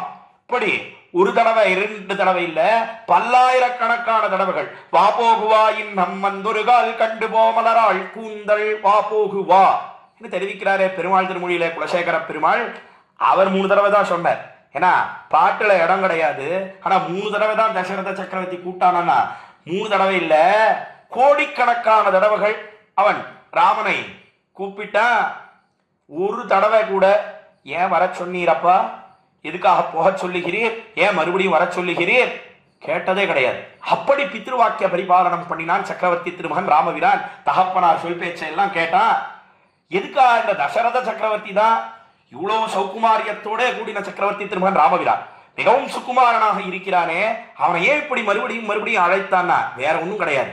வரச்சே முன்னழகை சேவிக்கணும், திரும்பி போச்சே பின்னழகை சேவிக்கணும், அதை சேவிக்க வேண்டும், கண்டு கழிக்க வேண்டும் என்பதற்காகத்தான் தசரத சக்கரவர்த்தி என்ன பண்ணினான் என்ன, பல்லாயிரக்கணக்கான தடவை ராமபிரானை சக்கரவர்த்தி திருமகனை வா போகு என்று அழைத்தான். நம்முடைய பூர்வாச்சாரியர்கள் காட்டுகிறார்கள். அதைத்தான் ஸ்லோகத்துல என்ன தெரிவிக்கிறார் என்னால், அகம் புனகா தேவகுமார ரூபம், நான் மறுபடியும் எப்படி ஆயிட்டேன் தெரியுமா, தேவகுமாரனை போல ஆயிட்டேன். அதாவது ராமனுடைய அழகு எப்படி இருக்கு, ராமனை பார்த்து பார்த்து எனக்கு இளமை திரும்பி எடுத்து தேவகுமாரன் சொன்னா. மன்மதன் ஒரு அர்த்தம் காட்டி இருக்கிறார்கள், சுப்பிரமணியன் என்னும் தெரிவித்திருக்கிறார்கள். அதை போல ஆயிட்டேன் அப்படின்னு சொன்னா என்ன அர்த்தம், எதுல நோக்கு என்னால் ராமன் எப்படி இருக்கு, அவனுடைய அழகு எப்படி இருக்குன்னா சுப்பிரமணியனை போல இருக்கு, மன்மதனை போல இருக்கு. உடனே நம்முடைய பூர்வாச்சாரியர்கள் விசாரித்தார்கள், அவ்வளவுதானா ராமனுடைய அழகு, எதனால எப்படி சொல்ற என்ன, வேற ஒண்ணும் இல்ல, ரிஷி கரி பூசுகிறான். ரிஷி இருக்கானே அவன் எங்கேயாவது கண்ணெச்சில் பட்டு விடுமோ, ராமனுடைய அழகு எங்கேயாவது தேவகுமாரனை போலதானா, அவ்வளவுதானா எம்பெருமானுடைய அழகுனா கிடையவே கிடையாது. அதை காட்டிலும் பல மடங்கு அதிகமான அழகு. ஆனாலும் கூட எங்கேயாவது அவனுடைய அழகை சொன்னா கண்ணெச்சில் பட்டு விடுமோ, திருஷ்டி தோஷம் வந்துடுமோ என்பதற்காக கரிபூசி அவன் தேவகுமாரனை போலே சுப்பிரமணியனை போலே என்று தெரிவிக்கிறான் எல்லாம் காட்டினார்கள். இதை தெரிவித்து தேவகுமார ரூபம் அலங்கிருதம் தம் சுதமா விரஜந்தம். முக்கியமா நமக்கு வேண்டியது என்ன, இங்க பிரசங்கத்துக்கு வேண்டியது என்ன என்னால் அலங்கிருதம். என்ன அலங்கிருதம் என்பதற்கு என்ன வியாக்கியானம் பண்ணினார்கள் நம்முடைய உரையாசிரியர்கள் என்னால், வெறும் புறத்திலேயே ஆழத்தி வழிக்க வேண்டும்படியான அழகோடே கூடினவன் ராமபிரான் எம்பெருமான். அவனுக்கு அலங்காரம் பண்ணிவிட்டோமேயானால், ஆபரணங்கள் திருவாபரணங்கள் அலங்காரம் பண்றதுன்னா என்ன? திருமஞ்சன அவசரத்திலே எம்பெருமான் ஸ்வயன் திருமேனியோட எழுந்தருளி இருக்கிறான். எல்லாத்தையும் படிகலஞ்சு விட்டு, அதாவது அவனுடைய திருமார்பிலே இருக்கக்கூடிய ஹாரங்கள் என்ன, மாலைகள் என்ன, வடங்கள் என்ன, திருக்கையில இருக்கக்கூடிய கைவளை என்ன, அதை பத்தி எல்லாம் மேல 74வது ஸ்லோகத்தில விபுலமாக தெரிவிக்கிறார். இந்த ஆபரணங்கள்லாம் எப்படி இருக்கு என்ன தெரிவிக்கிறார். அங்கே அனுபவிக்கலாம். அதையெல்லாம் களைஞ்சுட்டு ஸ்வயம் திருமேனியோட எம்பெருமான் எழுந்தருளி இருக்கிறான்.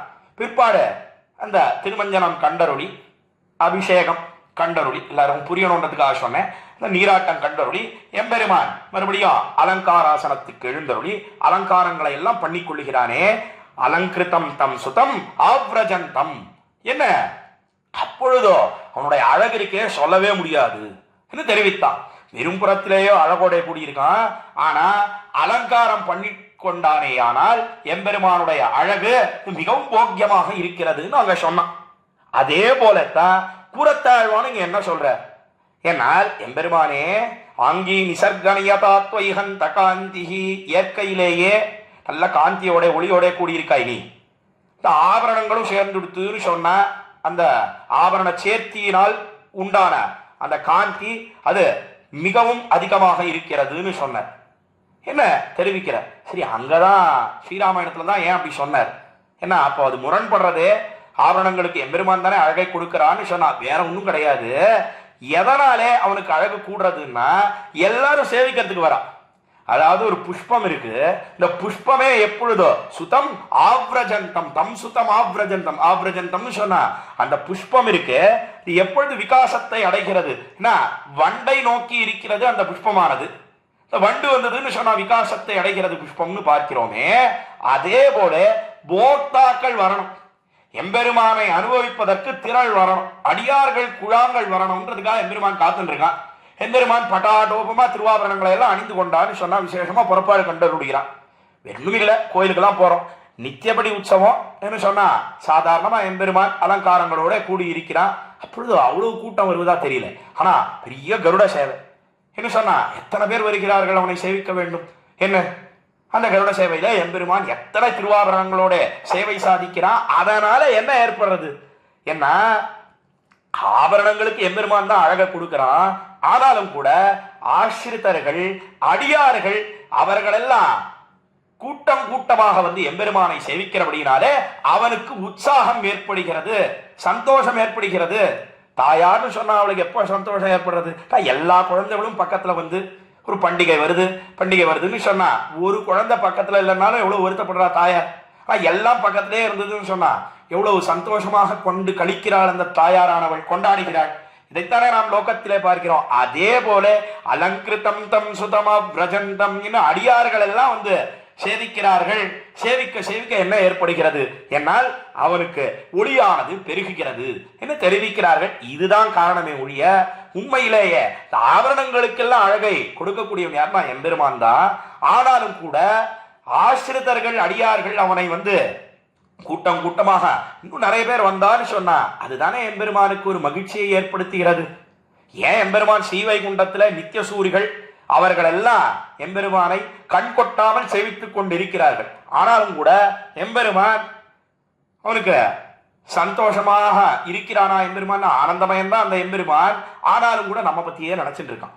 அதனால தேசாந்தரகதனான புத்திரன் பற்கள் பித்ரு ஹிருதயம் கிடக்குமா போலே சம்சாரிகள் பக்களிலே திருவுள்ளம் குடிபோய் என்ன திரிபாத் விபூதி சூர்ணைன்னு ஒரு சூர்ணையில தெரிவிக்கிறார் சுவாமி புள்ளலோகாச்சாரியர் ஸ்ரீவச்சனபூஷண திவ்ய சாஸ்திரத்திலே. அப்படி எம்பெருமான் எல்லாரும் வந்தான்னு சொன்னா அவனுக்கு சந்தோஷம், மகிழ்ச்சி. அந்த மகிழ்ச்சியினாலே காந்தியானது எப்படி ஏற்படுகிறது என்னால் அது இரட்டித்திருக்கிறதுன்னு இதுதான் காரணம் என்று தெரிவித்தார்கள். அலங்கிருத்தம் தம் சுபதமா பிரஜந்தம் நந்தானி பஷ்யன் அபிதர்ஷனேன பவாமி திருஷ்டுவாச்ச புனர்யுவேவா தசரத சக்கரவர்த்தி ஆனவன் அவ்விடத்துல தெரிவித்தானே. அதே போலத்தான் சுவாமி கூறத்தாழ்வானும் இந்த 73வது ஸ்லோகத்தில் என்ன தெரிவிக்கிறார் என்னால் ஆங்கி நிசர்கன யதாத் வைஹந்த காந்தி நித்யம் தவாலம் இயமேவ ததாபி சான்யா வைபூஷணி பவதி காந்தி அலந்தராம்சா ஹை புஷ்கலைவ நிக்கிலாபி பவத் விபூதி. எம்பெருமானே எல்லாமே உன்னுடைய விபூதி தான். இப்படி ஆபரண சேர்த்தியினால் உண்டான காந்தியானது மிகவும் ஒளியோட வீசுகிறது என்று தெரிவித்து 3வது ஸ்லோகத்தை தலை கட்டுகிறார்.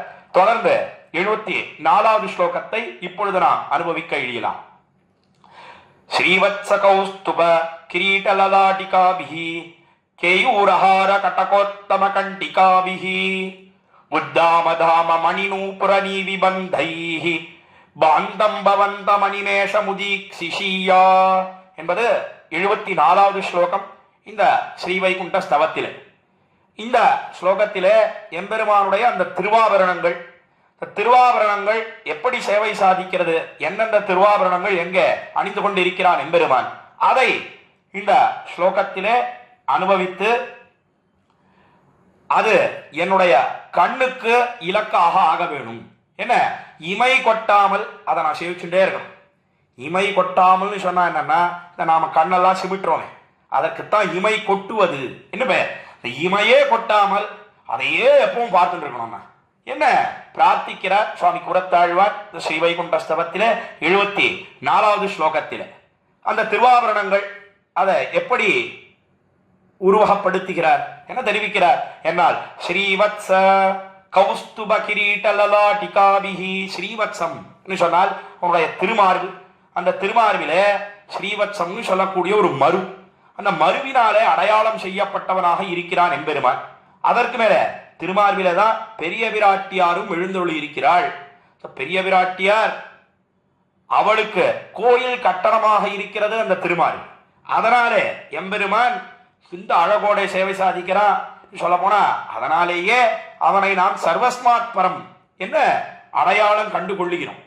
இதனாலே எம்பெருமான் அறப்பெரியவனாக இருக்கிறான். என்ன, ஸ்ரீவத்சம் சொல்லக்கூடிய மரு அது திருமார்பிலே இருக்கிறது. அதற்கு மேலே பெரிய பிராட்டியாரும் இருக்கா, விட்டு பிரியாமல் இருக்கா. அகலகில்லேன் இறையும் என்று அலர்மேல் மங்க உரைமாறுவா என்ன ஆழ்வார் தெரிவித்தாரே. பிராட்டி அரை க்ஷண காலமும் அந்த மார்பை விட்டு பிரிவதே கிடையாது. அதனால்தான் நமக்கெல்லாம் ரொம்ப சௌக்கியம். என்ன சௌக்கியம்னா, எப்ப வேணாலும் எம்பெருமான இடத்துல போலாம். ஏன்னா சிபாரிசு பண்ணுவதற்கு பிராட்டி பக்கத்திலே இருக்கா. ஏன்னா பிராட்டி இல்லைன்னு சொன்னா எம்பெருமான் அவன் நம்ம எல்லாம் கொள்ளுவனா அல்லது தள்ளுவனா தெரியவே தெரியாது. என்ன, அவன் சுவாதந்திரியத்தோட கூடியவன், சுதந்திரனாக இருக்கக்கூடியவன், யாரும் அவனை கேள்வி கேட்க முடியாது. அப்படி இருக்கச்சே நம்முடைய குத்தங்களை எல்லாம் பார்த்து தண்டிச்சாலும் தண்டிடுவான். அல்லது அவனுடைய வாத்சல்யம் சொல்லக்கூடிய குணம், குத்தத்தை நத்தமாக கொள்ளக்கூடிய குணம், அதை கொண்டு நம்மை ஏற்றுக்கொண்டாலும் ஏற்றுக்கொள்ளலாம். ஆனா எப்ப எதை பண்ணுவான் தெரியவே தெரியாது. மதில் மேல் பூளையை போல எம்பெருமான் இருக்கான். மதில் மேல பூனை இருக்குன்னு சொன்னா அது எந்த பக்கம் குதிக்கும் யாரையாவது சொல்ல முடியுமோ? ஒருத்தராலையும் சொல்லவே முடியாது. அப்படித்தான் எம்பெருமானும் எழுந்தருளி இருக்கிறான். அதனால பிராட்டி கட்டாயம் வேணும். பிராட்டி அவள் எப்ப இருக்கான்னு நாம காலத்தை பார்த்துட்டு போகணுமா? இந்த சமயத்துலதான் பிராட்டி இருப்பா, இந்த சமயத்துல இருக்க மாட்டா. அதனால அவள் இருக்கக்கூடிய சமயம் பார்த்து போகலாம் என்னெல்லாம் நாம் யோசிக்க வேண்டிய அவசியமே கிடையாது. காரணம், இறையுமகல் அகில்லேன் என்ன, இந்த திருமார்பை விட்டு பிரிவதற்கு எனக்கு சக்தியே கிடையாது. என்ன பிராட்டியானவள் தெரிவித்த அவள் நித்தியவாச ரசிகையாக இருக்கிறாள். அனவரதம் எம்பெருமானுடைய திருமார்பிலே நித்தியவாசம் பண்ணுகிறாள். என்ன நாம் பார்க்கிறோம். அதைத்தான் ஸ்ரீவத்ஸ கௌஸ்துபா என்ன திருமார்பிலே இருக்கக்கூடிய திருவாபரணங்கள் அலங்காரம். அது என்ன என்ன ஸ்ரீவத்சம்னு சொல்லக்கூடிய மருவினாலே அடையாளம் செய்யப்படுகிறான் எம்பெருமான். ஸ்ரீனு சொல்லக்கூடிய பெரிய பிராட்டியார் எழுந்தருளி இருக்கிறாள். அதற்கு மேலே கௌஸ்துபம், கௌஸ்துபம்னு சொன்னா என்ன என்னால் குருமாமணி பூன் குலாவித்திகளும் திருமார்பு பெரியாழ்வார் தெரிவித்தார். அது குருமாமணி பூன் குலாவித்திகளும் திருமார்புன்னா என்ன என்னால் இடத்துல கௌஸ்துபம்னு சொல்லக்கூடியது அது திருவாபரணமாக இருக்கிறது. அதற்கு மேலே ஸ்ரீவத்ஸ கௌஸ்துப கிரீடலலாடிகாபிஹி குருமாமணி பூன் குலாவித்திகளும் திருமார்பு. திருமார்புக்கு என்ன விசேஷம்? ஏன்னா திருமார்பாலே தான் நம்ம எல்லாம் நன்னாக ஆலிங்கனம் பண்ணி கொள்ளுகிறான் எம்பெருமான்.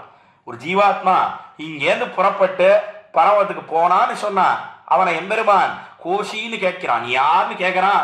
உடனே இந்த ஜீவாத்மா அகம் பிரம்மாஸ்மின்னு தெரிவிக்கிறது. அதாவது அகம் பிரம்மாஸ்மின்னா எம்பெருமானுக்கு சேஷப்பட்டவன், பிரம்ம பிரகார பூதோஸ்மி என்ன அவனுக்கே அடிமை என்ன இந்த ஜீவாத்மா தெரிவிக்க உடனே என்ன பண்றான் என்னால் பரத அக்ரூர மாருதிகளை பணிஷ்வங்கித்த மருவி மார்பிலே குருமாமணியாய் அணையும் வஸ்துவுக்கு மணிவல்லி பேச்சு வந்தேரி அண்ணுன்னு தெரிவிக்கிறாரே ஆச்சாரிய ஹதயத்திலே சுவாமி அழகிய மணவாள பெருமாயன் நாயனார். அதை போல இந்த ஜீவாத்மா அவன் எம்பெருமானுடைய திருவடி தாமரைகளிலே மிதித்து அவன் ஏறி நன்னாக தழுவிக்கொள்ளுகிறான். இந்த ஜீவாத்மாவை எம்பெருமான் காட் ஆலிங்கனம் பண்ணி கொள்ளுகிறான்னு பார்க்கிறோம். அது யாருக்கு இந்த லோகத்திலே கிடைத்ததுன்னு சொல்றார் அழகிய மணவாள பெருமாள் நாயனார் ஆச்சாரிய ஹிருதயத்திலே கீழே சூத்திரத்தை விண்ணப்பம் பண்ணினேனே. பரதனுக்கு கிடைச்சது, நமக்கெல்லாம் பரமதத்துல கிடைக்கும், பரதனுக்கு இந்த லோகத்திலேயே கிடைத்தது.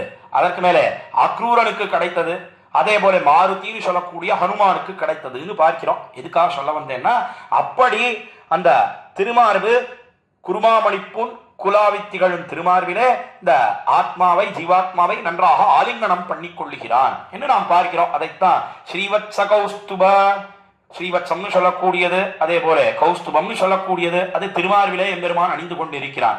ஸ்ரீவத்சம் என்ன, கௌஸ்துபம் என்ன, அதற்கு மேலே கிரீட்டலலாட்டிகாபிஹி, கிரீட்டம் சொன்னா அவனுடைய திரு அபிஷேகம், அதாவது திருமுடியிலே சாத்தி கொண்டிருக்கிறான் எம்பெருமான்.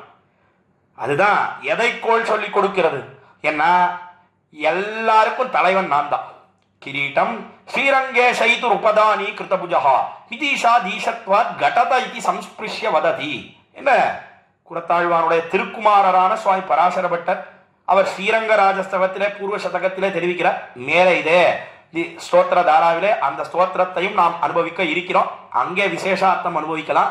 இங்க பிரகிருதத்துக்கு வேண்டியது என்ன என்னால் கிரீட்டம்னு சொன்னா அவனுடைய திரு அபிஷேகம், திருமுடியில அணிந்து கொண்டிருக்கிறானே அதை தொட்டு காட்டுறான் பெரிய பெருமாள். கிரீட்டம் ஸ்ரீரங்கே செய்து உபதானி கிருத்தபுஜா, ஒரு கையானது அது திரு அபிஷேகத்தை தொட்டு காட்டுறது. இது என்ன அபிப்பிராயம், என்ன அர்த்தம், என்ன எங்கெங்கயோ போயிட்டு இருக்கேடா, நான் தான்டா எல்லாருக்கும் தலைவன், முடி தரிக்க யோக்கியத்தை உடையவன் நான் தான். யார் யாரோ முடி தரிச்சுட்டு இருக்கா, அவர்களுக்கெல்லாம் உண்மையிலேயே முடி பொருந்துமா? ஏன்னா ஒரு நாளும் பொருந்தவே பொருந்தாது. முடி தரிக்க யோக்கியத்தை உடையவன் யாருன்னா எம்பெருமான் ஒருத்தன் தான். அதனால்தான் இன்னைக்கும் விசேஷமா திருநாராயணபுரத்துல செல்வப்பிள்ளைக்கு வைரமுடி உற்சவம்னே பார்க்கிறோம். சேவிப்பதற்கு எத்தனை கோடிக்கணக்கான பக்தர்கள் திரளாக பெருந்திரளாக விடத்தில் எழுந்துள்ளார்கள் என்று பார்க்கிறோம். இந்த திருமுடி எதை கோள் சொல்லி கொடுக்கிறது என்ன, கிரீட்டலலாட்டிகாபிஹி என்னும் விடத்தில் தெரிவித்தாரே, கிரீட்டம்னு சொல்லக்கூடியது அது நான் தான் அறப்பெரியவன் என்ன கோள் சொல்லி கொடுக்கிறது பெரிய பெருமான். அதனால்தான் ஒரு திருக்கையை அப்படி வச்சு காட்டுறான், மற்றொரு திருக்கையானது என்ன பண்றது ஏன்னா அது திருவடியை காட்டுறது, அது பரியந்தம் நீண்டு காட்டுறது. ஏன் ஏன் அப்படி வச்சுட்டு இருக்கான் பெரிய பெருமாள்? ஏன்னா பெரியவன் பெரியவன் சொன்னா பேசாம நிக்கிறதா, உடனே காலில் விழ வேண்டாமோ? ஆனால் என்ன சொன்னா, பரமன் அடிபாடி, பரமன் பரமன் சொன்னால் பரமன்னா என்ன அர்த்தம் என்னால் இவனை காட்டிலும் மேம்பட்டவன் கிடையாது. பரமமா அஸ்மாதிதி பரமஹா, என்ன எல்லாரை காட்டிலும் மேம்பட்டவன் சொன்னா உடனே என்ன பண்ணணும், அடியில விழணும், அடியை பாடணும். அதைத்தான் பரமன் அடிபாடின்னு ஆண்டாள் சொன்னா திருப்பாவையிலேன்னு பார்க்கிறோம்.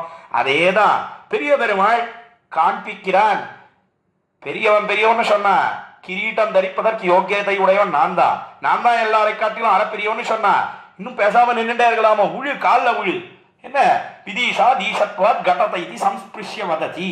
என்ன விதின்னு சொல்லக்கூடிய பிரம்மா என்ன, ஈசன் ருத்ரன் என்ன, எல்லாருக்கும் உட்பாதகன் நான் தான், நான் தான் எல்லாரை காட்டிலும் மேம்பட்டவன் என்பதை காண்பிக்கிறான் திருவரங்கம் பெரிய கோயிலே பெரிய பெருமாள். அதைத்தான் கூரத்தாழ்வானிங்க என்ன தெரிவித்தார் என்னால் கிரீட்டா என்ன அவனுடைய திருமுடியிலே இருக்கக்கூடிய ஆபரணம் என்ன, அதற்கு மேலே லலாட்டிகாபிஹி திருநெத்தியில இருக்கக்கூடிய அந்த திருநெத்தி சுட்டி அது ஆபரணமாக அமைந்திருக்கிறது. கேயூரஹார கட்டகோத்தம கண்டிகாபிஹி, கேயூரம் கேயூரம் சொன்னா தோல் வளை, திருத்தோள்களிலே அவன் வளையை அணிந்து கொண்டிருக்கிறான். திருத்தோளுக்கு உண்டான பெருமை என்ன என்னால் வேற ஒன்றும் கிடையாது. அந்த திருத்தோள் நிழலிலே நாம ஒதுங்கினோம்னு சொன்னா ஒரு பயமும் கிடையாது, எந்த பீதியும் கிடையவே கிடையாது. யார் சொன்னா காலத்திலே என்ன, சீதா பிராட்டி சொன்னா காட்டுக்கு போகும் காலத்துல காட்டுல எத்தனையோ பெரிய பெரிய யானைகள், மதம் பிடித்த யானைகள் என்ன, சிம்மங்கள் என்ன, புலிகள் என்ன எல்லாம் வந்தாலும் கூட ஒரு பயமே ஏற்படலை சீதா பிராட்டிக்கு.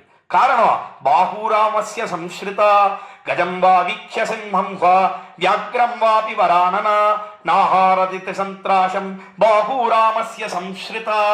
என்ன காலத்துல சீதா பிராட்டி தெரிவித்தாடே, பாஹூ ராமஸ்ய சம்ஸ்ருதா, என்ன ராமனுடைய தோளை அண்ட கொண்ட பலத்தினாலே பெரிய கஜம், பெரிய யானை வந்தா என்ன, பெரிய வியாகிரம்னு சொன்னா 18 அடி பாயக்கூடிய வேங்கை புலி, இந்த புலி வந்தால் என்ன, எது வந்தா என்ன, எதை கண்டு எனக்கு பயமே கிடையாது. காரணம், ராமனுடைய தோல் நிழலிலே நாம் ஒதுங்கி இருக்கிறோம். அதே போலத்தான் எம்பெருமானுடைய தோல் நிழலிலே நாம் ஒதுங்கி இருப்போமேயானால் சம்சாரத்தை கண்டு பயப்பட வேண்டிய அவசியமே கிடையாது.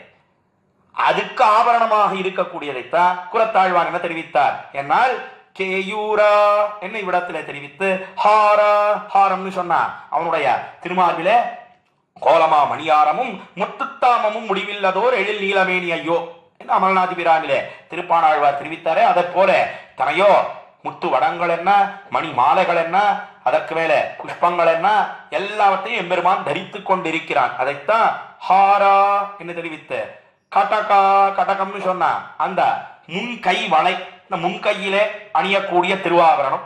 அந்த திருவாபரணம் என்ன, ஹார கடக உத்தம கண்டிகாபிகி, உத்தம கண்டிகாபிகி மிகவும் சிறந்த திருக்கழுத்து. அந்த திருக்கழுத்துக்கு ஆபரணமாக இருக்கக்கூடிய கண்ட சரம் என்ன, கோலமாமணியாரம். கீழே கோலமாமணியாரம் முத்துத்தாமம்னு பார்த்தோமே, அது என்னன்னா கோலமாமணியாரம்னா எத்தனையோ ஹாரங்கள் திருமார்புக்கு ஆபரணமா இருக்கு. அதற்கு மேலே முத்துத்தாமங்கள்னு சொன்னா எத்தனையோ சரங்கள், திருசரம், பஞ்சசரம், சப்தசரம்னு 3 சரம், அதே போல 5 சரம், அதே போல 7 சரம், இப்படி எல்லாம் அநேகம் திருவாபரணங்களை சாத்திக் கொள்ளுகிறார்.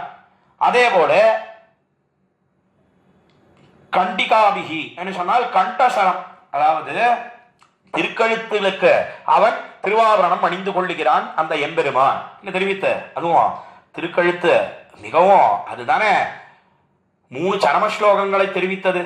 அதாவது ஸ்ரீ ராமச்சரம ஸ்லோகம் என்ன, ஸ்ரீ வராக சரம ஸ்லோகம் என்ன, அதே போல ஸ்ரீ கிருஷ்ண சரம ஸ்லோகம் என்ன, சர்வதர்மான் பரித்யஜ்யான்னு தொடங்கக்கூடிய கண்ணபிரான் தெரிவித்த சரம ஸ்லோகம் என்ன, அதே போல ஸ்ரீ வராகநாயனார் ஸ்திதே மனசி சுஸ்வத்தேன்னு தெரிவித்த சரம ஸ்லோகம் என்ன, அதற்கு மேலே சக்ருதேவா என்ன தெரிவித்தானே அக்காலத்திலே சக்கரவர்த்தி திருமகன் ராமபிரான் திருக்கழுத்து. அது திருக்கழுத்துக்கு ஆபரணமாக இருக்கிறது அந்த சரங்கள் என்று பார்க்கிறோம். கேயூரஹார கடகோத்தம கண்டிகாபிகி. அதற்கு மேலே உத்தாமதாம மணிநூபுர நீவி பந்தைஹி, உத்தாமதாம மணிநூபுரம் என்று சொன்னால் மிகவும் சிறந்ததாக இருக்கக்கூடிய மணிநூபுரம். மணிநூபுரம் சொன்ன திருவடித்தாமரைகளிலே அணியக்கூடிய திருவாபரணம், இந்த கோலுசுன்னு சொல்றோமே மணிநூபுர நீவி பந்தைஹி. அதற்கு மேலே தாமபந்தனம், திருவயித்துதர பந்தம் என்ன தெரிவிக்கிறாரே திருப்பாணாழ்வார் அமலநாதி பிரானிலே பாசுர பிரகாரம். உதரபந்தம் உதரபந்தம்னு சொன்னா என்னன்னா உன்னுடைய திருவயித்திலே எம்பெருமான் அணிந்து கொள்ளக்கூடிய ஆபரணம். அது முக்கியமா என்ன என்ன எத்தனையோ திருவாபரணங்கள் அணிந்து கொள்ளுகிறான், அதெல்லாம் இருக்கட்டும். ஆனா மிகவும் உயர்ந்ததாக இருக்கக்கூடிய ஒரு ஆபரணம்னு சொன்னா அது ஒரு தழும்பு. அக்காலத்திலே ஒரு அடையாளம் ஏற்பட்டது. எப்பொழுது ஏற்பட்டது என்ன, நம்முடைய சம்பிரதாயத்திலே சுவாமி பராசர பட்டர் அவர் கொண்டாடுகிறார். எப்படி கொண்டாடுறார், ஏன்னா இது சேஷியினுடைய இலச்சினை. இந்த தாம பந்தம் இருக்கே, அதாவது திருவைத்து உதர பந்தம், அதுதான் எம்பெருமானுக்கே உண்டான அடையாளம்னா. அது எப்பொழுது ஏற்பட்டது, எம்பெருமான் கண்ணனாக திருவதரித்த காலத்திலே யசோதை பிராட்டி மனைகள் தூரம் இவன் புக்கு வெண்ணைகள் எல்லாம் களவுகின்றான். ஒரு நாள் தன்னுடைய கிரகத்திலேயே திருடினான், கையும் களவுமாக ஆப்பட்டான். அப்பொழுது யசோதை பிராட்டி பண்ணின காரியம் என்ன என்னால் உரலோட சேர்த்து கட்டினான். பிரேம்நாத தாம பரிணாம துஷா பபந்தா என்ன கைத்தை கொண்டு என்ன பண்ணினான்னா இவனுக்கு வயிற்றுல 2 கட்டு, உரலுக்கு 1 கட்டு, உரலோட சேர்த்து கட்டினால் அக்காலத்திலே யசோதை பிராட்டி. இந்த உரலுக்கும் இவனுக்கும் என்ன வித்தியாசம், ஏன்னா இவன் அழுதா உரல் அழல, அவ்வளவுதான் வித்தியாசம். இவன் மூச்சு விட்டா அது மூச்சு விடலை, அவ்வளவுதான் 2க்கும் வித்தியாசம்.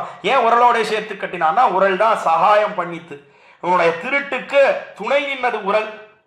அப்ப கட்டினாலோ இல்லையோ, அந்த திருவயிற்றிலே கட்டினாலோ இல்லையோ, அதுதான் ஒரு அடையாளமாக இருக்கிறது. அதையே ஒரு திருவாபரணம் என்னும் நாம் கொள்ளலாம். அப்படி எம்பெருமான் விசேஷமாக மனைகள் தோறும், அதுவும் அது எதை காட்டுகிறது என்னால் ஆசிரித பாரதந்திரியத்தை காட்டுகிறது என்று தெரிவித்தார்கள் நம்முடைய பூர்வர்கள். இப்படி எம்பெருமான் அளப்பெரியவனாக இருக்கக்கூடியவன். அவன் கண்ணனாக திருவவதரித்த காலத்தில் ஒரு அபலை கையாலே கட்டுண்டானே என்று கேட்டா நமக்கும் காரியம் பண்ணுவான்னா என்ன, நமக்கு விசுவாசம் ஏற்படும். அதை அக்காலத்துல யாரெல்லாம் பார்த்து பரியாசம் பண்ணினார்கள்னா எம்பெருமான் பிரசங்காது தெரிவிக்கிறேன். கண்ணபிரான் இப்படி இந்த தாமபந்த விருத்தாந்தத்தை எல்லாம் பண்ணிட்டு நேர போய் அவன் இந்த பெண்களெல்லாம் நீராட வேண்டும் என்பதற்காக யமுனைக்கரைக்கு போகிறார்கள்.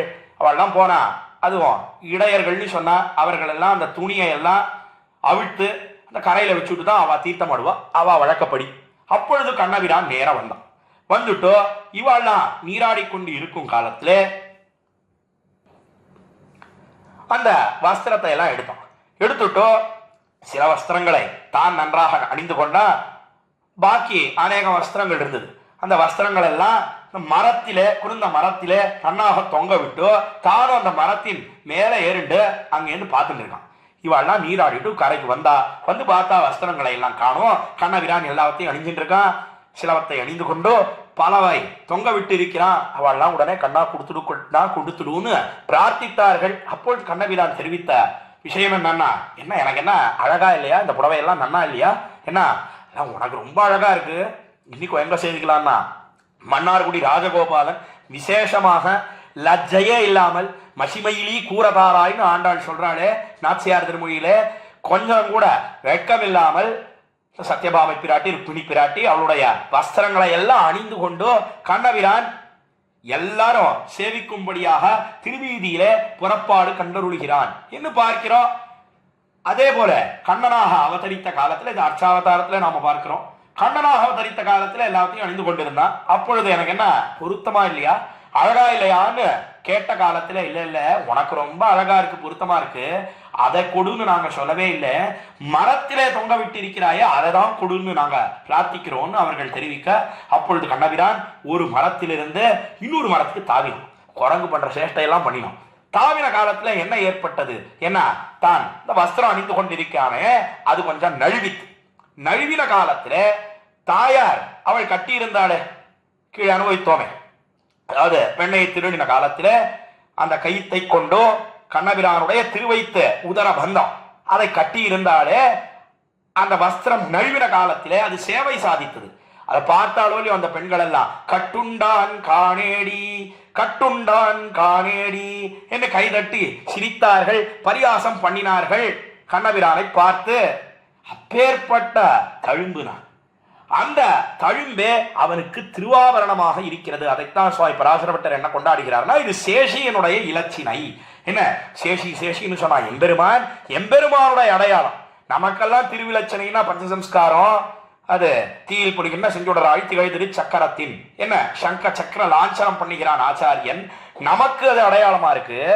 சேஷியான எம்பெருமானுக்கு எது அடையாளம், என்ன காலத்திலே கட்டினாலே யசோதை பிராட்டி கைத்தாலே கட்டினாலே அதனாலே ஏற்பட்ட தழும்பு, அதுதானே அவனுக்கு அடையாளம். அது மிகவும் ஆகர்ஷகமாக இருக்கிறது என்று காட்டினார்கள். அதை எல்லாத்தையும் திருவுள்ளத்திலே கொண்டு இவ்விடத்திலே குரத்தாழ்வான் என்ன தெரிவிக்கிறார் என்னால், உத்தாமதாம மணிநூபுர நீவி பந்தைஹி என்று தெரிவித்து, பாந்தம்பவந்த மணிமேஷமுதீக்ஷிஷியா என்ன மிகவும் ஒளியோட பிரகாசிக்கிறது. இப்படி எம்பெருமானுடைய திருமார்பிலே இருக்கக்கூடிய ஸ்ரீவத்சம் என்ன, அந்த மரு என்ன, அதற்கு மேலே கௌஸ்துபம் சொல்லக்கூடிய திருவாபரணம் என்ன, அதற்கு மேலே பெரிய விராட்டியார் என்ன, திருமுடியிலே இருக்கக்கூடிய திருவபிஷேகம் கிரீட்டம் என்ன, லலாட்டிகாபிகின்னு சொல்லக்கூடிய அவனுடைய நெத்தி சுட்டி என்ன, அதற்கு மேலே கேயூரம் சொல்லக்கூடிய தோல்வளை என்ன, அதற்கு மேலே திருமார்பிலே இருக்கக்கூடிய ஹாரங்கள் முத்து வடங்கள் என்ன, கடக உத்தம கண்டிகாபிகி கடகம்னு சொன்னா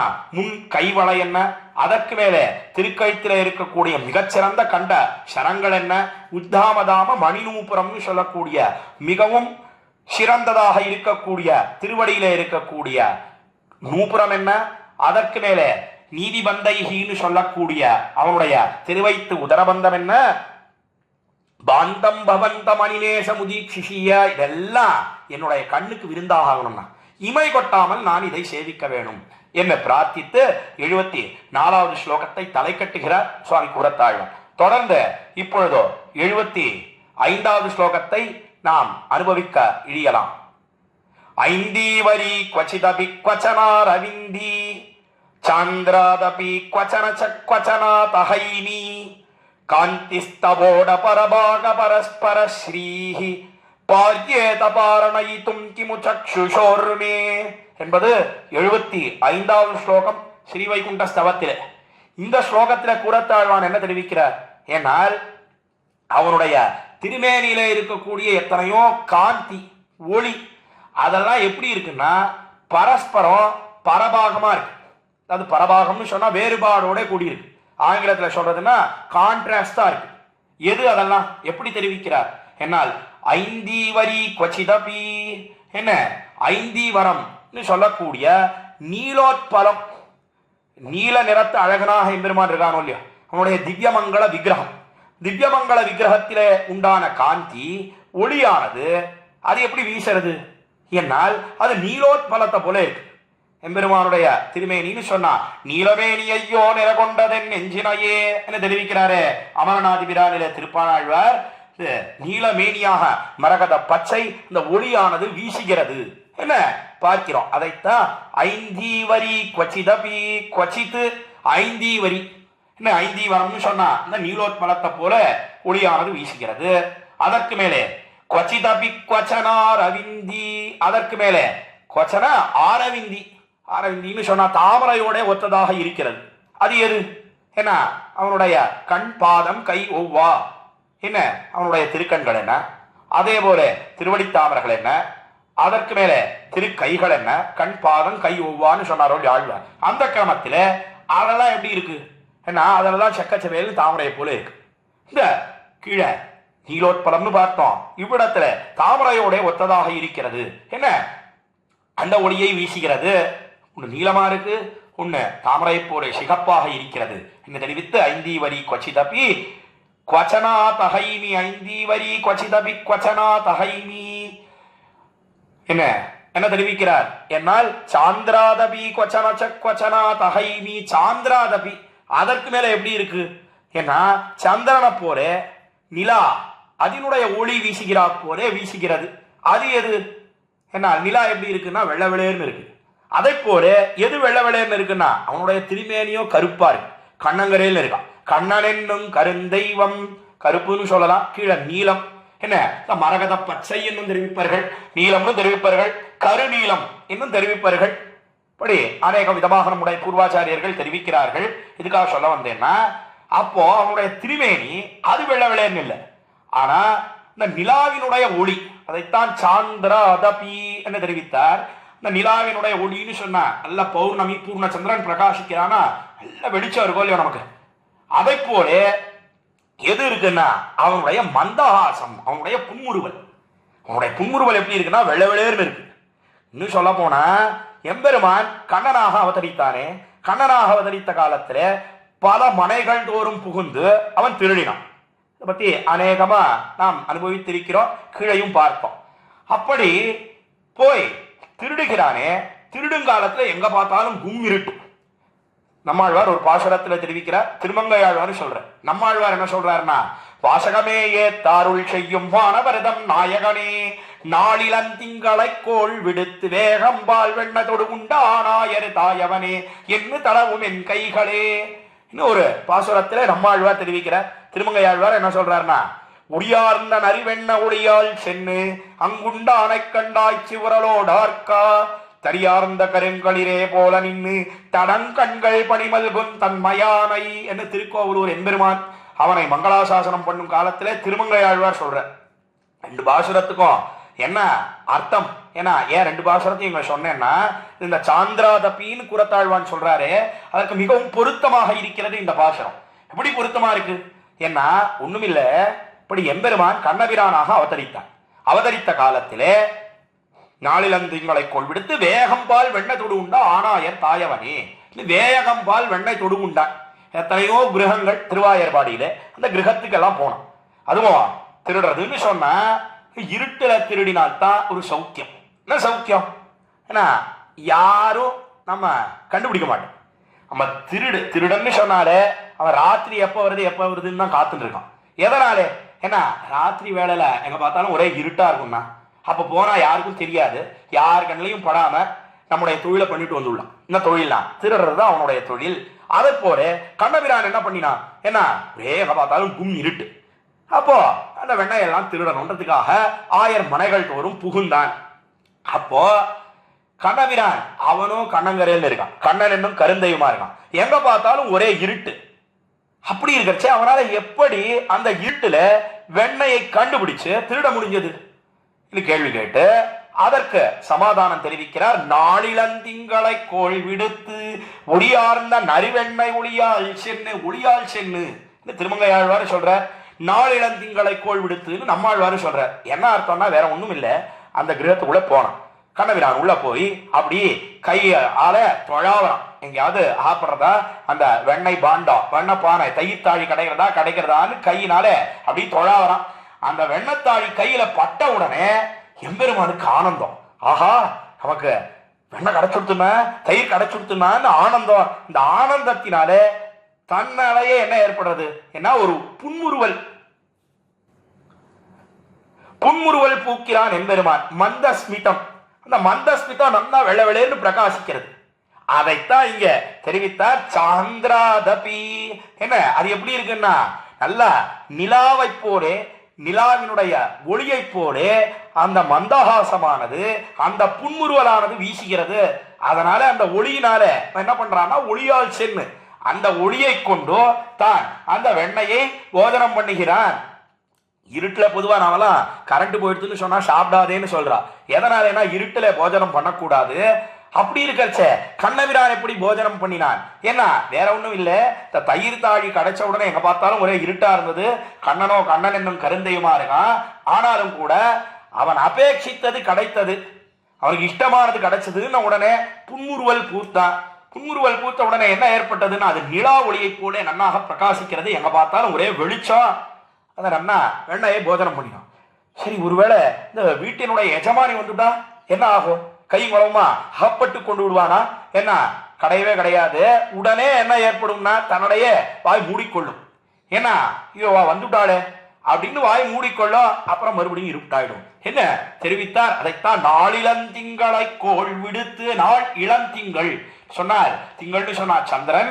இந்த சந்திரனை போல நன்றாக ஒளியோட புன்முறுவல் பூத்தான காலத்துல எம்பெருமான் அதை கொண்டு தானோ வெண்ணையை நன்னாக போஜனம் பண்ணினான்னு ஆழ்வார் பாசுரத்திலே தெரிவித்ததைத்தான் இங்கே கூறத்த ஆழ்வார் என்ன காட்டுகிறார் என்னால் சாந்திராதபி. என்ன அவனுடைய திருமேனி அது நீலோத்பலத்தை போல இருக்கிறது. அதற்கு மேலே கண் பாதம் கை அதெல்லாம் தாமரையை ஒத்ததாக தாமரையை போல ஒளியை வீசுகிறது. அதற்கு மேலே அவனுடைய அந்த புன்முறுவல் இருக்கே அது என்ன ஒளியை வீசுகிறதுன்னா நிலாவில் இருந்து வரக்கூடிய ஒளியை போல அது மிகவும் அழகாக இருக்கிறது என்று தெரிவித்து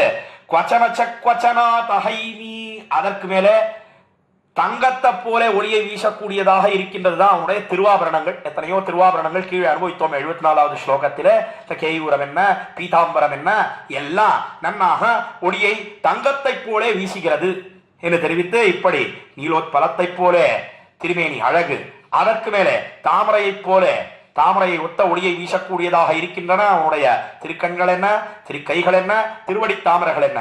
அதற்கு மேலே அவனுடைய புன்முறுவல் அது நிலாவை போலே ஒளியை வீசுகிறது. அதற்கு மேலே அவனுடைய அந்த திருவாபரணங்கள் அது தங்கத்தை போலேயே ஒளியை வீசுகின்றன. என்ன இப்படி எல்லாம் பரஸ்பரம் பரபாகத்தோட கூடியிருக்கின்றன என்று தெரிவிக்கிறார் குரத்தாழ்வான் இந்த ஸ்லோகத்திலே. கொச்சனாச்ச ஹைமி காந்திஸ்தவோட பரபாக பரஸ்பர ஸ்ரீஹி. காந்தி அந்த ஒளி இருக்கே அது காந்திஸ்தவோ ஊட பரபாக பரஸ்பர ஸ்ரீஹி என்ன எல்லாம் பரபாகமாக இருக்கிறது. எல்லாம் முன்னுக்கு பின் கான்ட்ராஸ்ட் ஆங்கிலத்தில் சொல்றோமே அதை போல இருக்கிறது. எல்லாமே அவனுக்கு ஐஸ்வர்ய சூச்சகமாக இருக்கிறது. என்ன கொண்டாடி பாரியேத பாரணயிதும் கிமு சக்ஷுஷோர்மே. சக்ஷுஷ்னு சொன்னா திருக்கண்கள், என்னுடைய திருக்கண்களுடைய பட்டினியை தீர்க்க வேண்டும். பாரியேத பாரணயிதும். பாரணை நாமெல்லாம் பொதுவா துவாதசி பாரணன்னு சொல்றோம். எதனால துவாதசி பாரணன்னு சொல்றோம்னா முதல் நாள் ஏகாதசி பூராவும் பட்டினியா இருக்கணும். பட்டினி இருந்து அந்த பட்டினி அந்த விரதத்தை முடிச்சுட்டு மறுநாள் நாம் போஜனம் பண்ணிக்கிறோமே அதற்கு பாரணைன்னு பேர். எதனாலே பாரணைன்னு பேருனா இந்த பட்டினியானது தீரிக்கிறது. அதைத்தான் இங்க பாரணைன்ற சப்தத்துக்கு அர்த்தம் புரியணுன்றதுக்காக தெரிவித்தேன். அதைத்தான் கூறத்தாழ்வான் இங்க என்ன தெரிவிக்கிறார் என்னால், பாரியேத பாரணைத்தும் கிமு சக்ஷுஷோர்மே, எம்பெருமானே படி பரஸ்பரம் பரபாகத்தோட கூடி இருக்கிறதே அந்த காந்தி, அந்த காந்தியானது என்னுடைய திருக்கண்களுடைய பட்டினியை தீர்க்க வேணும். எப்பொழுதோ பட்டினியை தீர்க்க போறது, எப்பொழுது அந்த அழகை நான் சேவிக்க போகிறேன் என்று தெரிவித்து 75வது ஸ்லோகத்தை தலை கட்டுகிறார். ஆஹா, இன்றைய தினம் 5 ஸ்லோகங்களை நாம் இந்த கோஷ்டியில 71வது ஸ்லோகம் தொடங்கி 75வது ஸ்லோகம் பர்யந்தம் அனுபவித்தோம். சுருக்கமான அர்த்தம் என்னன்னா, 71வது ஸ்லோகத்திலே திரைவிக்ரமகிருதா கிரமண திருலோகம்னு தொடங்கக்கூடிய ஸ்லோகம். அதுல திரிவிக்ரம அப்பதானம், அதாவது எம்பெருமான் இந்திரனுக்காக மகாபலியினுடைய யஜ்ஞவாதத்துக்கு போய் வழியாத எல்லா லோகங்களையும் அளந்து கொண்டானே, அப்பொழுது அவனுடைய திருவடித்தாமர்கள் எல்லா தலையையும் தீண்டியது. அதே போல என்னுடைய தலைக்கு சிரோபூஷணமாக ஆக வேணும் திருவடித்தாமர்கள் 71வது ஸ்லோகத்திலே தெரிவித்து, அதற்கு மேலே 72வது ஸ்லோகத்திலே அவனுடைய திருக்கைகள் அணில்கு தாமரை கையந்தோ அடிச்சியோன் தலைமிசை நீயணியாய், எப்படி நம்மாழ்வார் தெரிவித்தாரோ அதே போல உன்னுடைய திருக்கைகளை கொண்டு என்னுடைய தலையை ஸ்பர்சிக்க வேணும், அதிலே வைக்க வேணும். அல்ல அது அணியாக ஆக வேணும் என்ன தெரிவித்து, அதற்கு மேலே 73வது ஸ்லோகம் 74வது ஸ்லோகம் 73வது ஸ்லோகத்திலே என்ன அனுபவித்தோம் என்ன, எம்பெருமானுடைய அழகு காந்தி அது இயற்கையிலேயே எம்பெருமான் காந்தியோட கூடியிருக்கான். அதற்கு மேல இந்த திருவாபரணங்களும் சேர்ந்ததுன்னு சொன்னா அந்த அழகை ஒரு நாள் சொல்லவே முடியாது.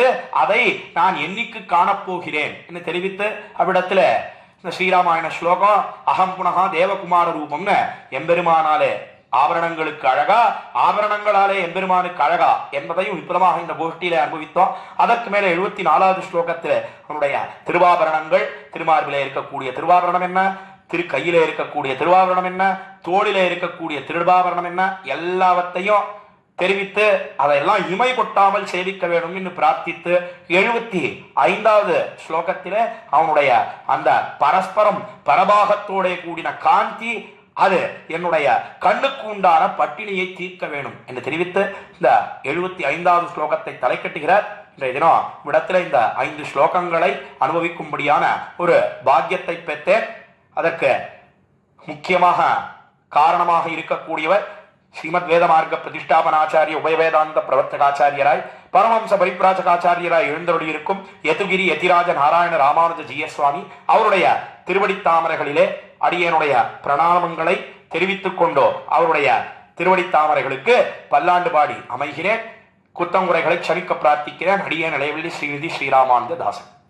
பற்பமென திகழ் பைங்கழலும் தன் பல்லவமே விரலும், பற்பமென திகழ் பைங்கழலும் தன் பல்லவமே விரலும், பாவனமாகிய பைந்துவராடை பதிந்த மருங்கழகும், பாவனமாகிய பைந்துவராடை பதிந்த மருங்கழகும், முப்புரி நூலோடு முன்கையில் ஏந்திய முக்கோல் தன்னழகும், எப்பொழுதும் யதிராசன் வடிவழகு என் இதயத்துள்ளதால், இல்லை எனக்கெதிர் இல்லை எனக்கெதிர் இல்லை எனக்கெதிரே, இல்லை எனக்கெதிர் இல்லை எனக்கெதிர் இல்லை எனக்கெதிரே,